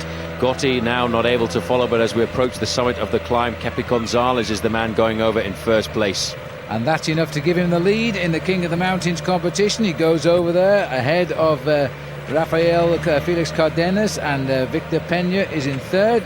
Now, who's going to make it? This is the replay of the leaders going over. Who's going to make it from Luca, who's just behind, and also Paolo Lanfranchi?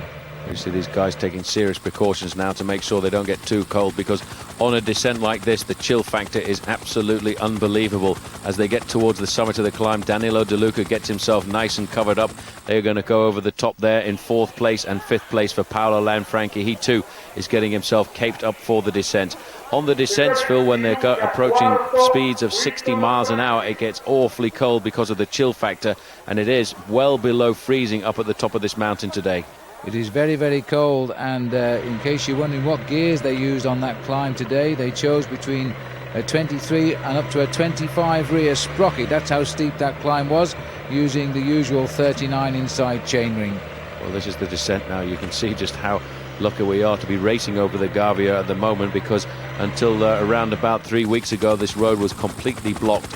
The third group on the road, I should say, is Francesco Casagrande. There with him is Buena Hora, and also with him as well is the man who is the biggest challenger, I think, to him so far, Phil, Gilberto Simoni. And there's a quick recovery there coming from Ivan Gotti and Vladimiro Belli just getting onto the back of the group. Well, Vladimiro Belli's having a superb ride as he comes over the top. This is Garzelli and Frigo, and they're over the top as well. They're all within touch of each other on the way down. 2 minutes 14 the gap there, over to again Gonzalez, remember, just a couple of seconds behind the pink jersey.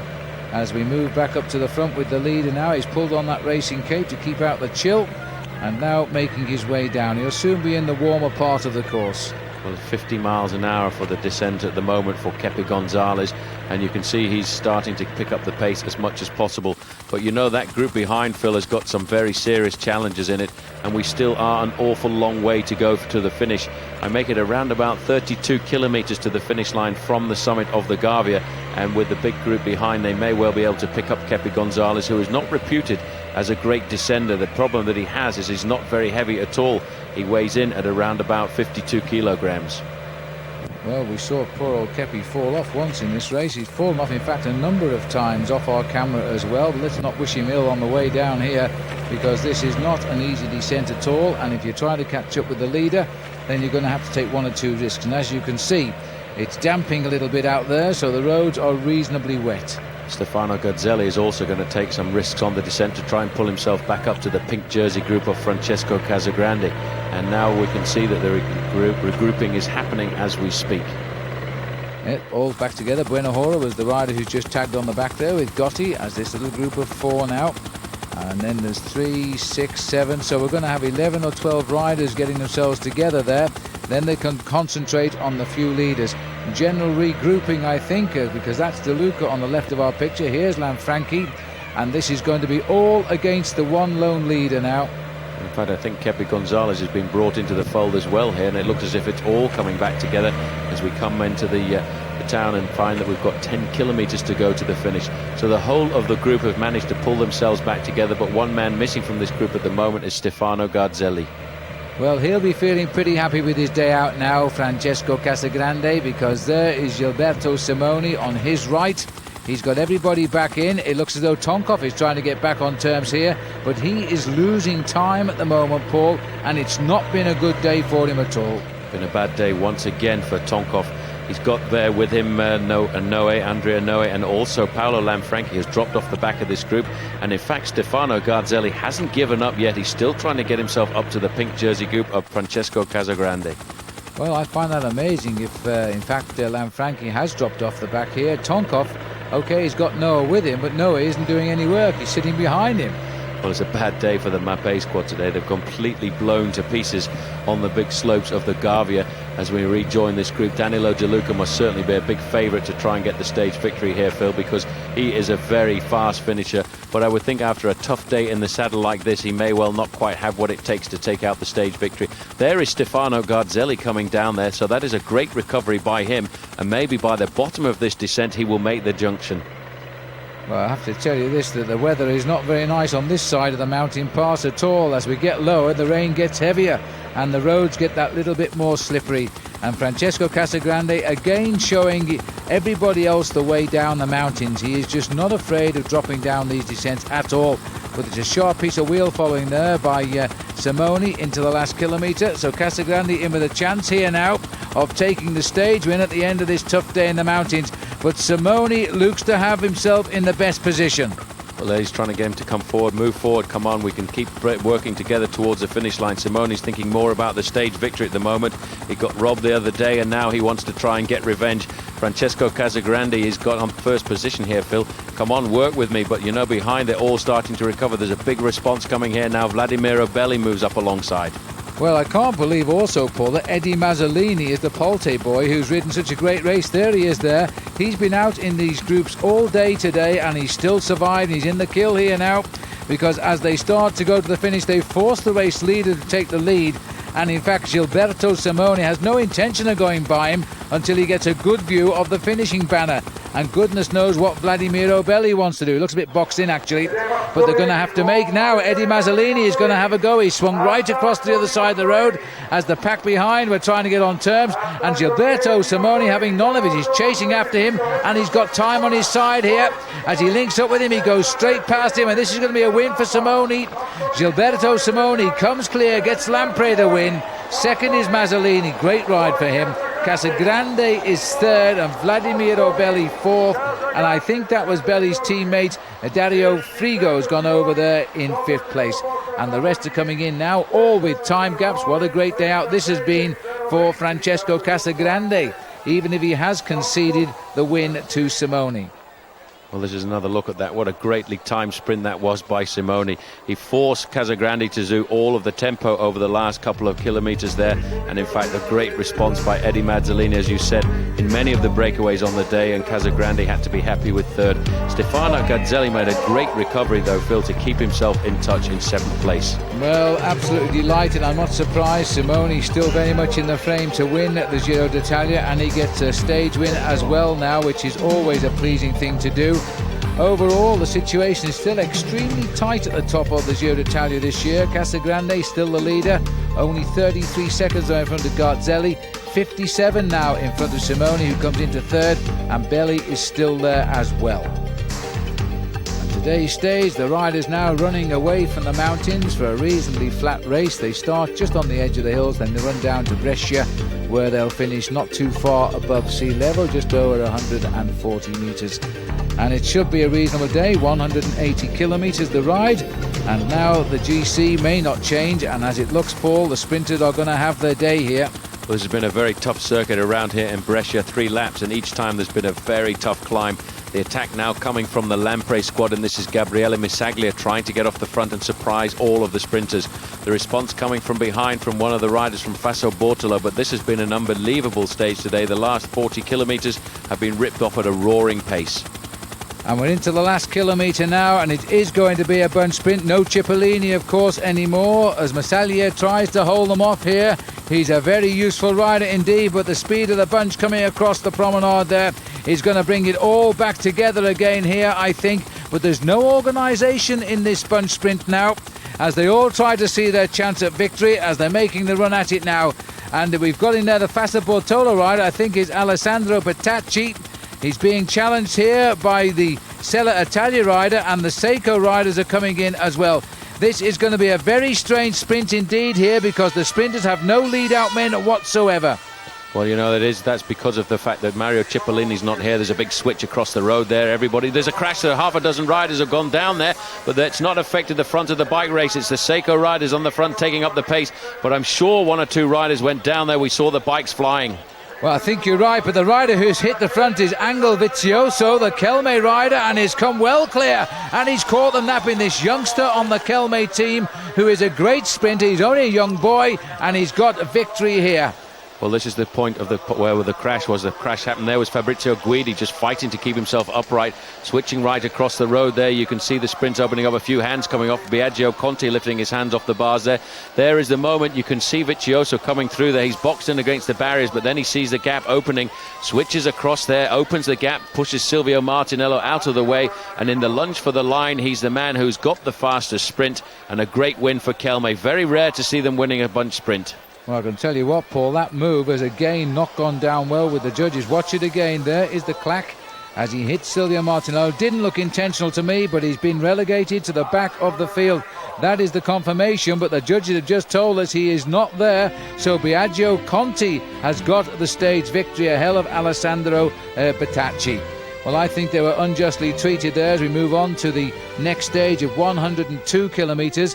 And so does the race here, because they asked all of the Kelme riders to come to the front, and they have delayed the start in sympathy with the disqualification yesterday of the rider Angel Vizioso, because they felt he was very badly treated. Well, I have to say, Phil, you know, I really don't understand the judges very much these days. You know, sprinting is a dangerous part of the sport, and the guy's telling him to get his hands in the air in celebration of the victory that most of the bike riders in the race feel that he should have had. When professional cyclists don't agree with them, then the judges should look at what they're actually doing, I think. Anyway, let's move on, Paul. This is the final kilometre of the stage. It was again a very routine stage finish here, as the riders now lining up for the finishing sprint on this, the 16th stage of the Giro d'Italia. And again, the bunch is coming down to the finish all together. Well, a big lead out here organised by Seiko. They probably feel Biagio Conti's got a chance of getting himself high up in the rankings there. Look out there, the blue jerseys, Fabrizio Guidi, but you know, a lot of riders slowing off now, moving forward at the moment. Silvio Martinello is the man right very close to the front there for the Polti squad, but they're all queuing up right behind him. And there's no sign of Vizioso either, keeping out of the way here now as they try to sort it out amongst themselves. Watch out for that blue jersey. He's right on the shoulder. He has led the Inter-Giro competition virtually since day one, and he's made a lovely run on the left here, has Fabrizio Guidi, and this is going to be a pleasing victory for him. Or is it? Yes, it is, just on the line. That was Stephen de Jong who got second. He was placed on stage one, if you remember. Biagio Conti, who was given the win yesterday, gets third this time around. Now this young gentleman at the back here, I think it's Mario Sciria, he's on the telephone. But there is the winner of the day. But just look there, Phil, you can see Stefan de Jong as he lunged his bicycle, he pulled his foot out but still managed to hold on for second place. I don't think it affected the result of the race. But still at the top of the leaderboard, Francesco Casagrande leading the bike race by 33 seconds from Stefano Garzelli and 57 seconds from Gilberto Simoni.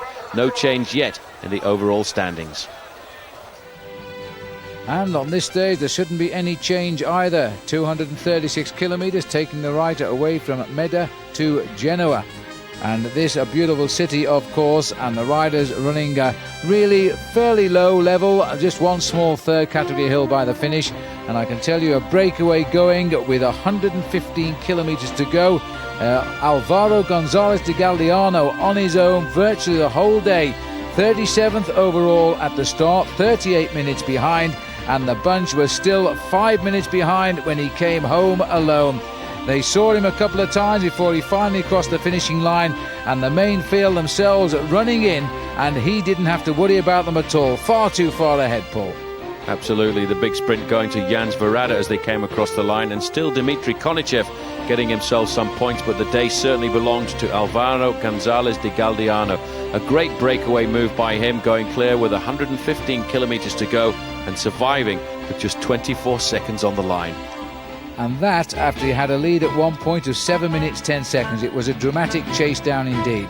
On now to the next stage of the Giro. This is stage 18, and the riders now are on a very different type of terrain indeed. Well, this is going to be a big sort out once again on the attack. Santiago Blanco trying to blow the race apart, and Hernan Buenajora is now the man trying to get himself across. This is the very select group though of the pink jersey, 181 Francesco Casagrande. The Pinesto rider on the front there is Darius Baranovsky, setting the tempo on the front, trying to set something up maybe for his teammate Leonardo Pipoli. Pipoli feels today that with this very difficult mountaintop finish at Prato Nevoso, he has got the chance of getting himself the win. Well, so far today it's been the Kelme riders who have been doing all the dictating of the pace, and certainly now it looks as though we've got here Noe trying to get in on the act as well. And also the on-high boys of Viccioloso, they are riding so well in this race. There is Simoni. There is Leonardo Pipoli right on the back there. This is the man that they're trying to set it up for the Banesto team on the front.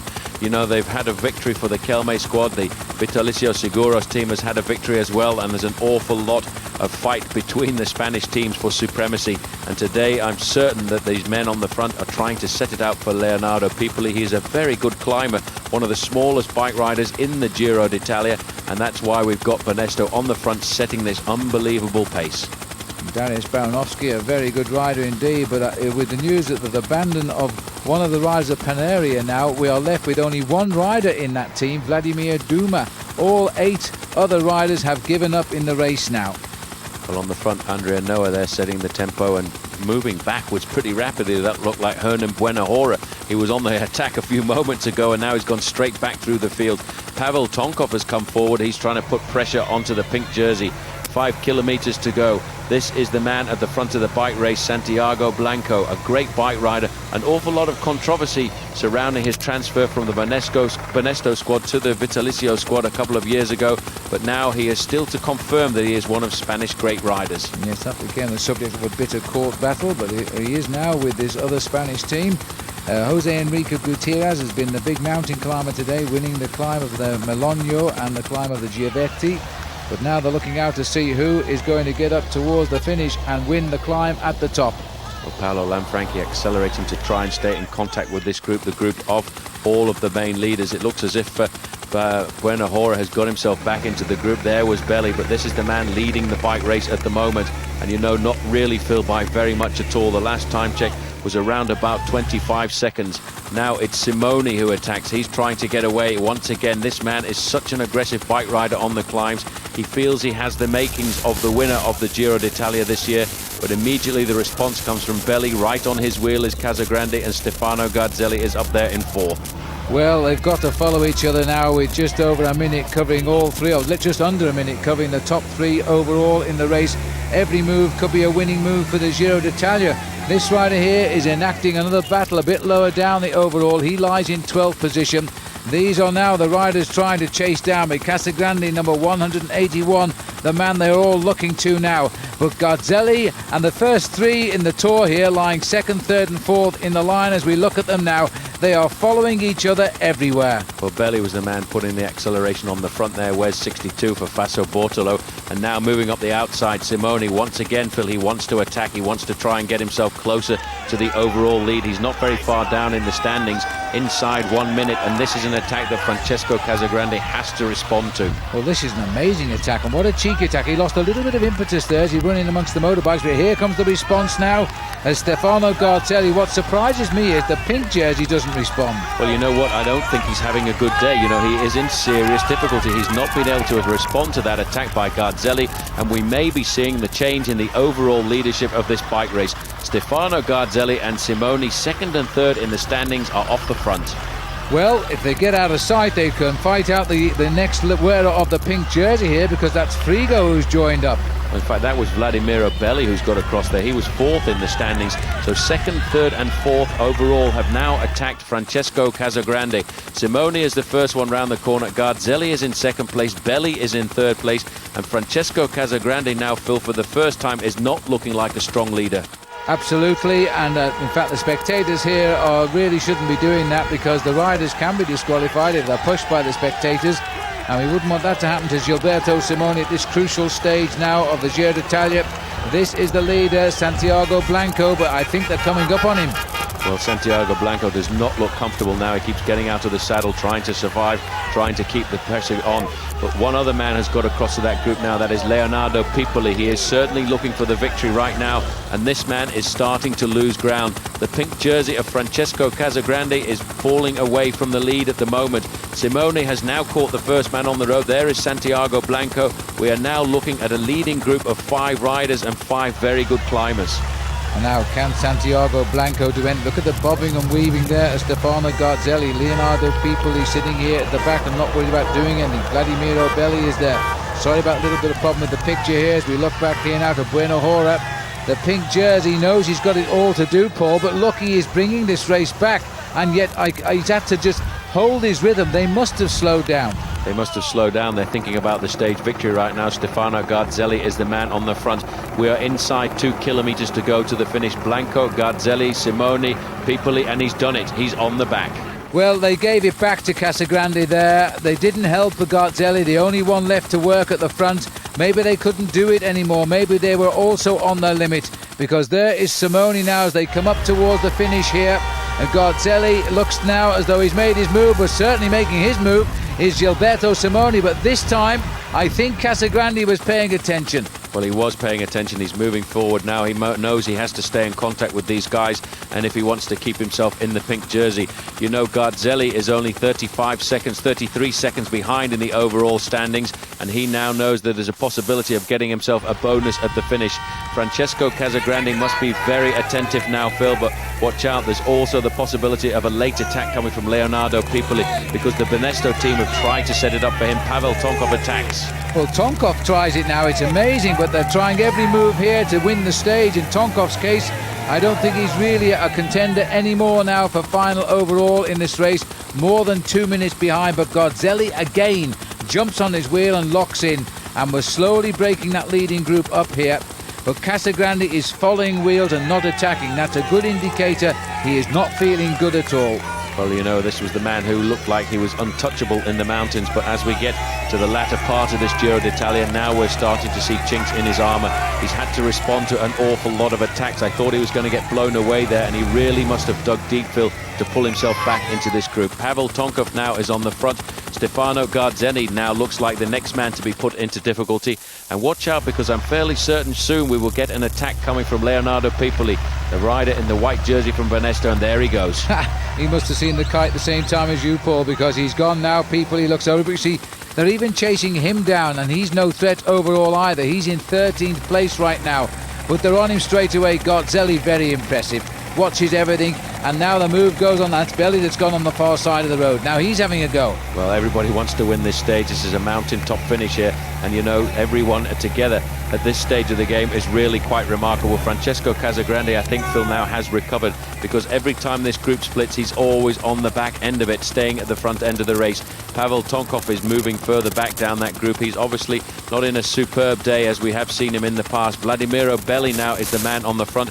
Pipoli in second place, in an ideal position to set up the sprint.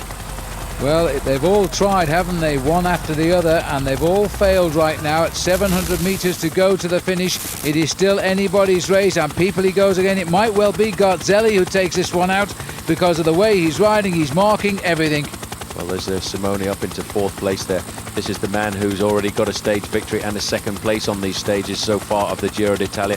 Leonardo Pipoli not in a good position now, because he's going to be forced to lead out. He's attacked a couple of times, and he's now going to be the man, Phil, who has to open up this sprint as we go around one of the final bends. We are almost on the line now. Leonardo Pipoli is going to have to lead them towards it now. The others are waiting. All of the three riders behind have won stages. Well, all except Garzelli, that is, but he might put that to rights. He's in a brilliant place to make the move now. No, he's boxed out of it as we come up towards the end now. He's got round on the other side, and Garzelli has got the legs. Look at this sprint from Garzelli. He is going to put his mark on this race, although it's an awful long way to the line. He's hit the front rather early, but I think he's got the speed. Look at the face of Gilberto Simone, and Casagrande just struggling to stay on terms, and they're not going to win the stage. So he gets the stage there, and he might even get a small time gap as well. Well, there will be a time gap, I'm sure, between one or two of those riders. Pavel Tonkov also tailing off the back. This is Andrea Noe just coming in now with Santiago Blanco, the man who was a serious animator. But what a great sprint here by this man, Garzelli, Phil. He opened up the gas, and at the end of a stage like that, to explode like that really is quite remarkable. But check out the face there on the right of Francesco Casagrande. Today he was put into serious difficulty. So the man in the all-yellow strip, this isn't the Tour de France, this is the Giro d'Italia, Stefano Garzelli, who's second overall in the race, is going to close in a little bit now. In fact, they gave Simone and Casagrande the same time, and the others went at 2 seconds, with Buenahola at 8. So the pink jersey managed to save all of his time. Garzelli just creeps him a little time bonus to 25 seconds now, while Gilberto Simone is third. And on we go now as we stay in the mountains for a pretty rough day out in the Alps. And the high point of the Tour, the Col dell'Agnello, which is the Cimo Coppi, which means the high point of the Tour at 2,748 metres, over 9,000 feet. And now we're going to join the action on the road. The Col d'Izoard in France follows, and we're looking here at some images of one of the greatest cyclists the world has ever known, Fausto Coppi, the Campion de Campissimo. And winning the special prize here, absolutely fitting, number 151, Paul Kepi Gonzalez, King of the Mountains. What a great bike rider, what an aggressive man on the mountain stages. This now is Gilberto Simone coming up for second place, and this is the group of Francesco Casagrande. Casagrande once again being put into difficulty, not able to respond to that attack by Gilberto Simone, who goes over there with Paolo Lanfranchi. A very, very good move indeed. Kepi Gonzalez going over the top with a minute 28 over Lanfranchi and Simone. Then Roberto Conti and Casagrande in a group at 1 minute 49. Here they come as they will go under the banner. And again, the race has been fragmented by a massive climb, but we're now on into France, and the Col d'Izoard will take us down to the finish in Briançon. And it's 176 kilometres in total day from Saluzzo. But the Col d'Izoard at this time of the year can often be quite a dangerous place, because the snows are barely clear in the month of May. And we're also climbing up, Paul, at Briançon into the old town too. Absolutely, a very difficult finish there. Cimo Coppi at 2,748 metres for the Col dell'Angelo, but now on the slopes of the Col d'Izoard, that levels out at 2,361 metres at the top. And you know, this is the big attack. The attacks are coming here at the front of the bike race, and once again Pavel Tonkov is put into difficulty. Marco Pantani, though, Phil, is certainly in the action. Well, it's the first time we've seen him, but maybe he's happy to be going on to French roads, because he stayed in this group. He had a little bit of a yo-yo, but he's now very much here, and they must be wondering where he came from, because we haven't seen him for 2.5 weeks. But now here in the Alps, he seems to be riding very, very well. A number of times he's attacked Paul, and he's gone back and waited for Garzelli. Well, I think he's trying to set something up for Garzelli today, but he keeps getting caught out by this man. Gilberto Simoni is on a flyer today. He's trying to blow the race to pieces. He's trying to get rid of the man in the pink jersey. The man in the pink jersey there, Francesco Casagrande, is in all kinds of difficulties here, but Marco Pantani is having his best day. He is riding as he did do in the past. He is riding as he has on many occasions throughout his career as a superb mountain climber. He is trying to put the pressure on the pink jersey, and he's trying to drag Garzelli away to the lead. Well, he said a while back now in the race he would not win the Giro d'Italia, but he would have an influence on the person who did. And now it is 2-1 against Casagrande here, and the man setting the pace is the climber himself, the pirate Marco Pantani. And Garzelli will be rather pleased to see him around, I think, because they are pretty good friends. He certainly will. There you can see the climber Pepe Gonzalez. This is further down the slopes. Pavel Tonkov again, Phil, on the big mountains, not able to be competitive, not able to stay in contact with the group. But Gilberto Simoni for the moment is the man having the biggest advantage. He is the man that every time there's an acceleration from Pantani, he's able to follow it, and he is able to put Francesco Casagrande into difficulty. The man who has set the race alight though today in the green jersey as King of the Mountains is Pepe Gonzalez, and still he won't give up. No, but he's falling back now. He has won the big one of this tour, the Cima Coppi on the Col del Agnello, which is the ore category, the higher and higher of the races. Now there's the composition of the group. Garzelli, Pantani, Casagrande, Simoni and Pepe Gonzalez himself. And now yet another acceleration here by the pirate. They've no reason to chase him because he's too far behind, but it looks as though they're prepared to, especially Simoni. Well, Simoni can see the chance of a leapfrog to victory here. He's not very far behind in the overall standings. You know, at the start of the day, he was third place and he was only 53 seconds behind. He doesn't need very much to get the lead away from Francesco Casagrande, but the man at the front, Marco Pantani, is trying to rip this pace to pieces, and he wants to try and do it for his own teammate. Every time he accelerates and he sees that Garzelli can't follow, he sits up and waits for him. And it's absolutely amazing because he has this great style. He just seems to ride on the bottom of the handlebars there and just kick out of the pedals and rip them apart.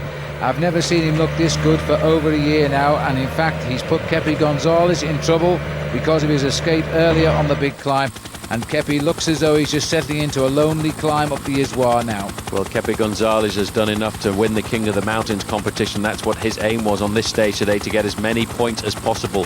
This now is Gilberto Simoni, wears 91. He again is trying to get rid of the man in pink, Francesco Casagrande, but again, Phil, Pantani is sitting up and waiting for his teammate.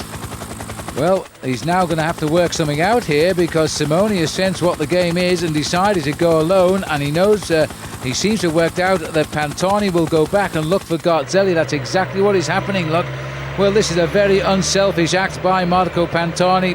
He'll be making himself a lot of friends again around the world. He drops back to what appears to be his double back there with his shaven head. Unbelievable. He's dropped back for his teammate and he's going to pace him back up there. That's a little bit dangerous, that maneuver there. You know, some of these people get in so close to the right riders on a mountain climb like this, and they're going to have to try and keep them back if possible. The slopes of the Izoire are almost over and Gilberto Simoni has the advantage, but he's not going to hold back Marco Pantani right now, Phil, because Marco Pantani is pulling himself back up to the attack there from the Lampre rider, and they are not yet managing to get rid of Francesco Casagrande, who today has been on the defensive on every slope. He hasn't responded, has he, other than following the wheels? He certainly isn't taking part in launching attacks to cool them all down. He's not riding as well as he was, that's for sure, Francesco Casagrande. By day 9 of this race we thought he was going to build huge margins over the field, but there's been a number of riders come out and clipped his wings, not least Garzelli and Simoni. Well, further down the slopes there we've got a quick glimpse of Pavel Tonkov, and he was joined there by Leonardo Pippoli, and somewhere in the middle is his own teammate Paolo Lanfranchi. This is the front of the bike race though. This is the man Marco Pantani, who was kicked out of the Giro d'Italia almost 12 months ago to the day because of a high measurement of hematocrit, and since then he's had all kinds of psychological and physical problems, Phil, trying to keep himself in the sport of cycling, and only 48 hours to go before the Giro d'Italia did he admit that he was going to start. Well, I think everybody's pleased he did, but his affair with the doping affair is not over yet, because he will come to court later this year and then we'll find out perhaps the truth surrounding the whole situation. This is Pavel Tonkov. He's a bit further back down the mountain today as we all start the plunge now down towards Briançon. But the climbing isn't finished, because we climb up through the old town, come out of the old town and onto the finishing line, which itself is slightly uphill. Raman Pantani must be very frustrated here. You can see the very open part here towards the summit of the Col d'Izoard.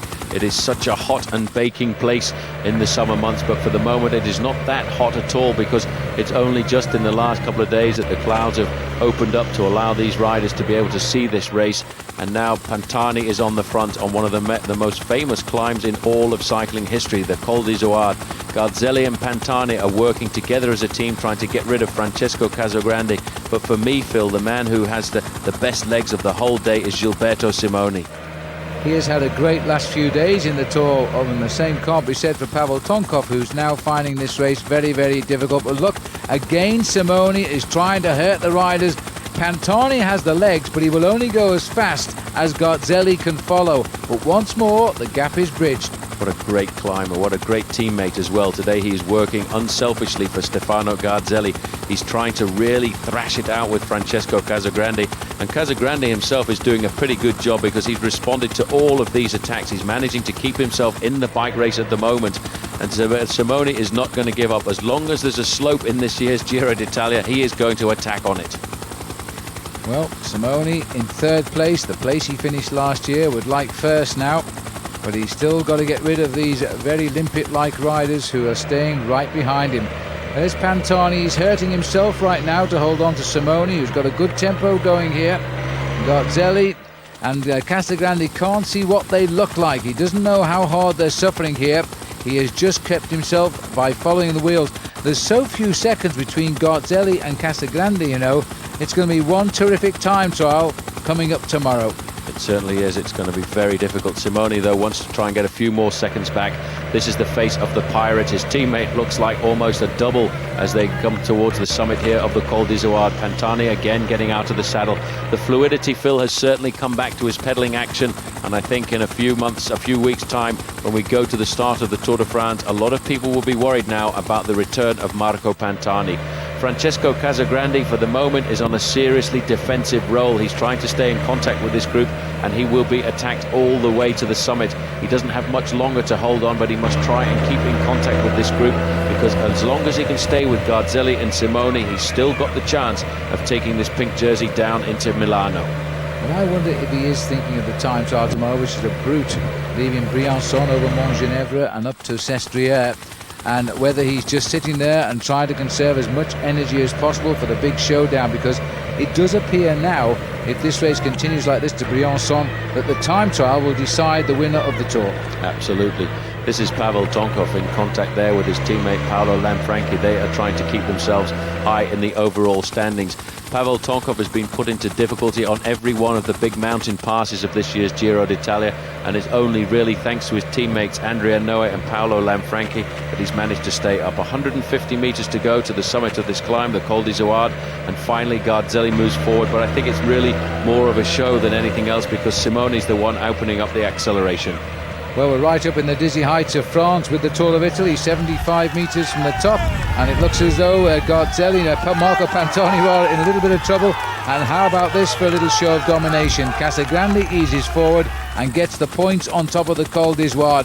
Garzelli follows Simoni, and then the little pirate comes up towards the top, over the top in fact. He's just hooked up again at the back. Fuga Pantani, breakaway Pantani, that's what the people want.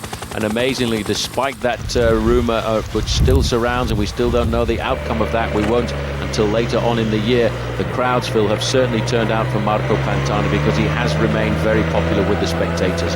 This is the next two riders on the road, Lanfranchi and Pavel Tonkov, trying to pull themselves back to this leading group of four riders at the moment. Well, Tonkov himself, despite the fact he appears to be riding below his best, is hanging around very high up the overall classification, and you've got to take your hats off to him, because he hasn't enjoyed this Giro d'Italia at all. He has always been put on the defensive. In fact, I think Tonkov is about to make the contact here as Marco Pantani tries to get himself off the front of the group. But there is Tonkov and Lanfranchi making the contact. There's 6 riders at the head of the bike race just now, and Marco Pantani trying to get off the front on his own. Well, the winner must come from these 6 now. It's all downhill to Briançon. Then we nip up through the old town where the streets are extremely narrow. I'm surprised they're taking the race right through the narrow streets. but we can't finish in the Old Town because the roads simply aren't wide enough, as you'll see shortly. So we go out the other side onto a wide finishing straight. But now there's a counter-attack again. It looks like Tonkov has gone now. Well, it's actually Paolo Lanfranchi. I think he's moving up the outside with his teammate Tonkov, and he went straight over the top. Tonkov is now moving across the front of that group and slowing them down, so that gives advantage to Paolo Lanfranchi. But what a great attack there by Marco Pantani. The frustration must be really in the camp of Mercatone Uno now, because they're really caught not knowing exactly what to do. They wanted to try and win the stage, but they're also today trying to win the Giro d'Italia. Well, I think you're right, and I think that'll frustrate Pantani, because I think he could have gone there but felt he shouldn't. You're right, it is Paolo Lanfranchi who's gone, this little man who's now making a big effort, having only just joined. And look at this, a split in the field, and this could be more trouble now. Simone's been caught at the back. In fact, there's a recovery there as well. Yeah. Buenahora has come from behind. We never heard any mention at all of him, and he has now pulled himself back into the leading group. But this is not good for Marco Pantani to attack just now, because in fact Garzelli was put into difficulty. Garzelli has recovered well with Simone, and he's pulled himself back up to Tonkov and Marco Pantani. But poor old Marco, he's got unbelievable legs today, and he is going to have to just work for his own team. There is Buenahora. He's done well to come back into the action as we now go past the town sign announcing Briançon. We are now heading towards the finish, and Paolo Lanfranchi, who is not a big winner by any manner of means, looks as though he might be winning this one. A former winner of the Tour of Langkawi. That was the first race he ever won. And what a bike race it was, and it was on the slopes of the Genting Highlands just outside of Kuala Lumpur that he took the overall lead there, and a great domination by the Mapei squad in that event. Today he's trying to get himself into this town first. This is Briançon, the gateway to the Alps, the gateway to the great climbs like the Galibier. This is the chasing group now, the group with Pavel Tonkov and all of the leaders of the Giro d'Italia, including Francesco Casagrande. Paolo Lanfranchi now, Phil, is on this interminable climb right through the very centre of Briançon. And look at little Marco Pantani is free here, Paul. I think he decided to go it alone and try and catch him, because he is doing quite a descent here, kicking out of the corners and driving on. Again, Simone is after him, and so too is Garzelli. I don't see Casagrande. Well, Marco Pantani wasn't going to give up, but they've actually given too much advantage to the man at the front, Paolo Lanfranchi. But maybe they haven't, because Paolo Lanfranchi doesn't look too comfortable now. This is a very difficult finish. The response behind now coming from Pavel Tonkov. He's the man nailing back the Pirate. He's on the tail of the Pirate now. He won't go past him this time, because he wants to try and make sure that the victory goes to the Mapei camp. Well, they've regrouped, except this rider here, who is hurting himself but racing towards what would be a great victory for him. His previous wins, he won the Tour of Langkawi, he also won the Tour of Portugal, the Grand Prix International Portugal it's called, on the overall classification, plus a stage of that race. That is all he's won in his career, which started in 1993. And now it looks to me as though he's about to win a stage of the Giro d'Italia, and judging by his face, he is going to give it everything. Well, he is giving it everything right now. His advantage around about 35 seconds. That last attack on the front of the group there came from Hernan Buenahora, but they're all back together now as he goes through the gate and into the Citadel. This is a very difficult finish for a bike race, and a very narrow finish too. You can see now on the front Pavel Tonkov, but the attack now once again coming from Marco Pantani. Well, he's still pulling away from this little group, and he did it right. He did it rather like Axel Merckx did it the other week in this race, when he came onto a group and immediately attacked them. And now again going on his own, and this time with no reaction, is Marco Pantani. Now, has he left himself enough time to dance up this hill and catch Lanfranchi? Well, Lanfranchi looks pretty comfortable now. He's getting into the very steep part. This is right through the middle of town, a very narrow place to bring a big bike race like the Giro d'Italia. His advantage is still 40 seconds. He's not losing very much, although his style doesn't look really good just now. He's just trying to get as much power into those legs as he can just to survive and hold on. He's built up at one stage almost 55 seconds, but he's starting to lose quite a bit of that. And looking back down the slopes, we cannot see Marco Pantani. But if this guy falters, Phil, Pantani could well come back. In the group of the pink jersey there's no reaction. No, and Pantani's not there, so he has consolidated his attack now. As we go up into the gates of Briançon, the old fortress that used to keep out the Italians in the old days, now it's allowing them to come in. It's strange the way the history turns around. The Italians now are storming into the citadel of Briançon. Out on the road, Marco Pantani is currently in second position. He's making a magnificent comeback here. He's trying to prove to the world that the Pirate is back, and he'll be flying his flag shortly. in the Tour de France. But for the moment, the man who is stealing the glory is this man, Paolo Lanfranchi, the man who has worked for so many leaders over many years for the Mapei squad. He's now out through the top end of the Citadel, and fairly shortly he's going to be on the flat finishing straight. He's done his tour of the old fortress. He's waving to the public here now because he's come to the Giro d'Italia, and at last he is going to win a stage. A little Marco is coming up, but he's not coming up quick enough. Paolo Lanfranchi gets the victory here. 5.5 hours crossing the Alps today. Look at the crowd here. We've gone right back into the town, so there's almost a minute here, and it's not so far back either to the little group that Marco Pantani left. So he's making his way up to the top of the Citadel, and shortly will be out in the home straight, but he's going to be around about a minute behind. Well, this is a great day for Marco Pantani because he's proved to himself more than anybody else in the sport of cycling that he is back and that he can be competitive. This might only be a second place out on the road, Phil, but this is going to be an important stepping stone for Pantani's future. Yes, the little man is back. I nearly said the big man is back, but the little man is back. And Marco Pantani now, who I think would have won the stage today if he hadn't ridden so unselfishly in defence of Garzelli. As it is, he comes over second, around 55 seconds down he was in the end. There'll be a lot of people wanting to speak to him when he crosses the line. And it looks though Simone has got third, Casagrande, Garzelli in that order. And they'll all be given the same time, just over a minute. In fact, they almost pulled Pantani back.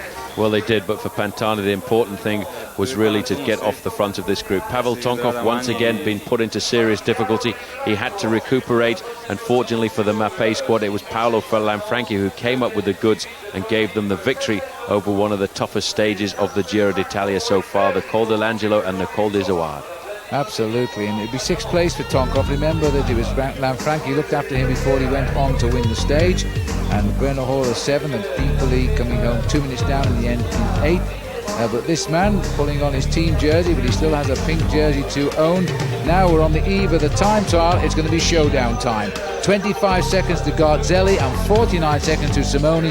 One of those three will win the Giro d'Italia.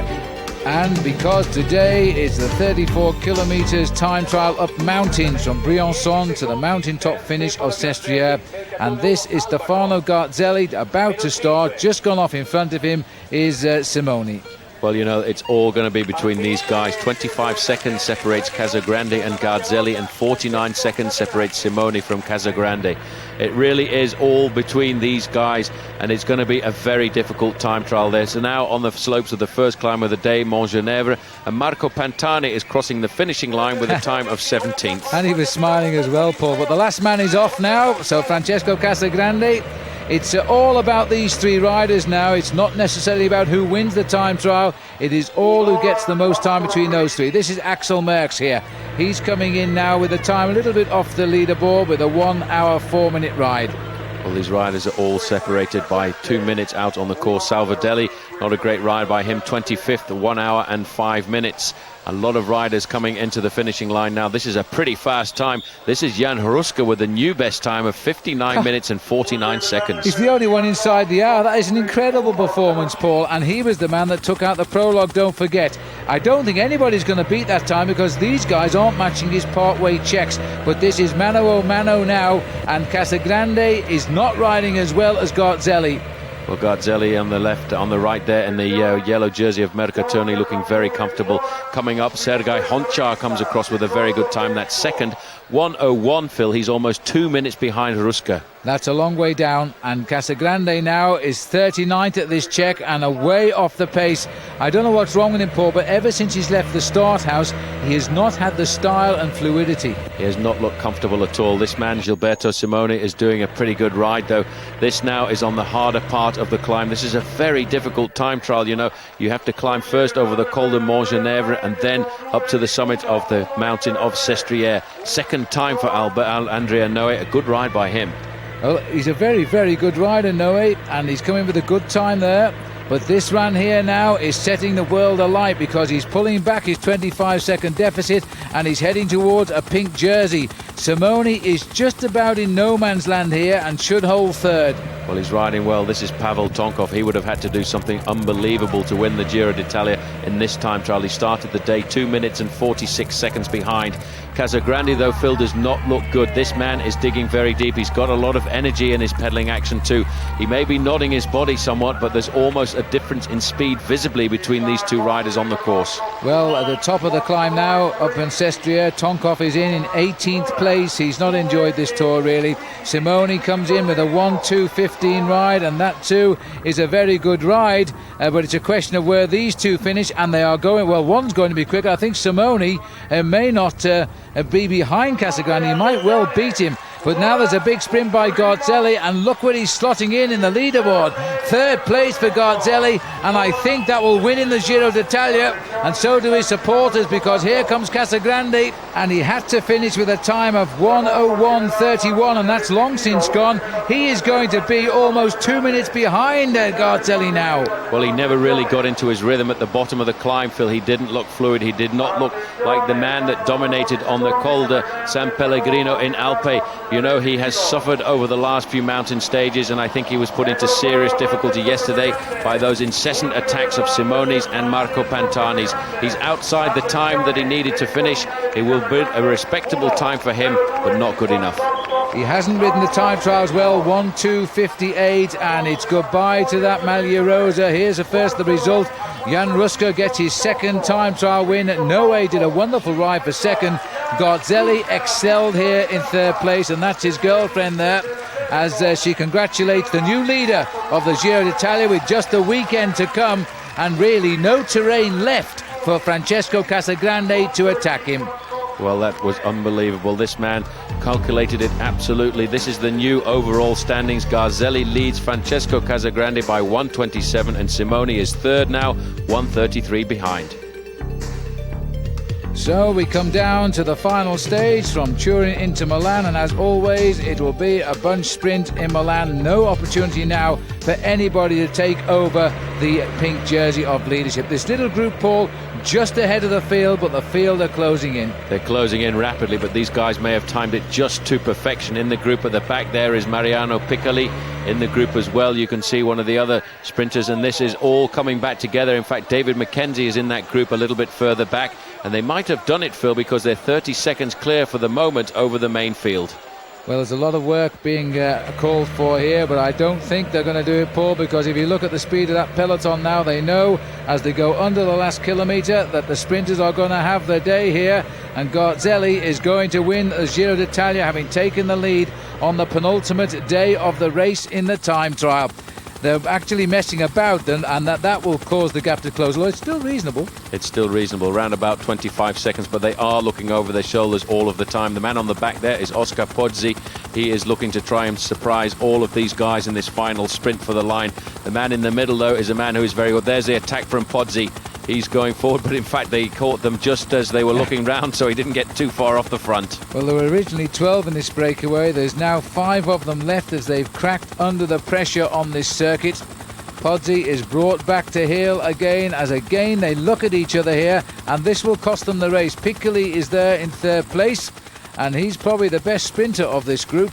Mirko Gueldi is the Mobile Veta rider at the back now. He's a very good sprinter as well. Pozzi tries again. He accelerates right down the far side of the road. But you know, there in the middle, Mariano Piccoli is nicely placed. In the back, Mirko Gueldi, watch for him because he has got a good punch. Well, Piccoli on second wheel here. The big tall man in the Seiko colours is Giuseppe Calcaterra. They are going to win it out anyway, and Piccoli comes and challenges. Mariano Piccoli, a former king of the mountains, gets the victory on the line. Giuseppe Calcaterra there in second place.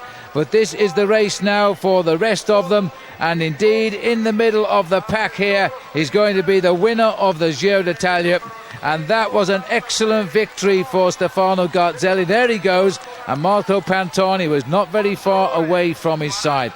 The green jersey there being worn today by the winner of the King of the Mountains, and that is Francesco Casagrande, and behind that there is a story. But first of all, let's have a look at the first place now for Stefano Garzelli.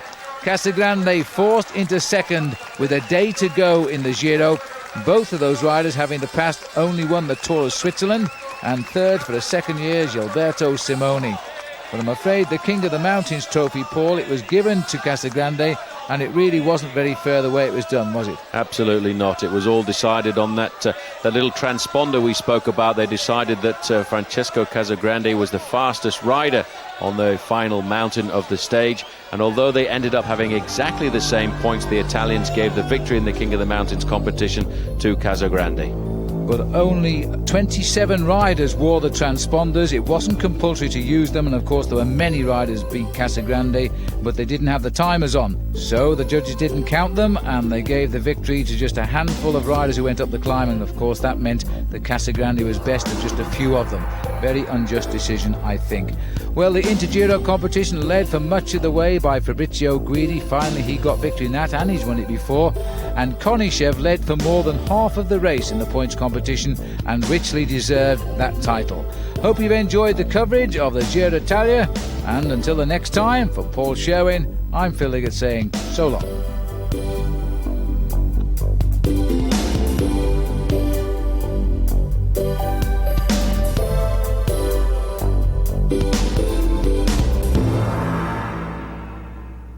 Well, I hope you enjoyed yet another cycling video from World Cycling Productions as much as we've enjoyed bringing it to you. Now, what many of you probably don't know is that I'm also the international editor of Cycle Sport, a fully international magazine which brings you all of the up-to-date news in the cycling world. It brings you profiles and reports of the top bike races and also stories of the men that make the news. And it keeps you up to date too with the technical innovations in our sport. I think we produced the magazine using some of the world's best writers. I know we certainly have one of the world's best photographers in Graham Watson. If you love cycling, you should see this book, and here's how you go about getting a subscription. Subscribe to Cycle Sport and we'll send you a free WCP video. Just call the number listed or visit our website cyclesportmag.com for a complete listing of the free videos available and for other special offers too. Don't miss this chance. I'm sure you'll love the magazine, and I look forward to visiting you each month through my column. Colnago is one of the perennial favourites of riders on the pro peloton. Why? Because Colnago bikes win races. Over history, Colnago bikes have been ridden to victory in the Giro d'Italia, in the Tour of Flanders, and a record-breaking 5 times in Paris-Roubaix. In fact, they've won the last 5 out of 6 editions of this great event. Now that's one amazing bike. World Cycling Productions is the exclusive catalogue distributor of Colnago frames in America. To see more about these magnificent frames, simply call the numbers on the screen for a World Cycling Productions catalogue, or visit our website at www.worldcycling.com. WCP is one of the largest Colnago dealers in North America, with selection and pricing to ensure that you can own one of these magnificent bikes.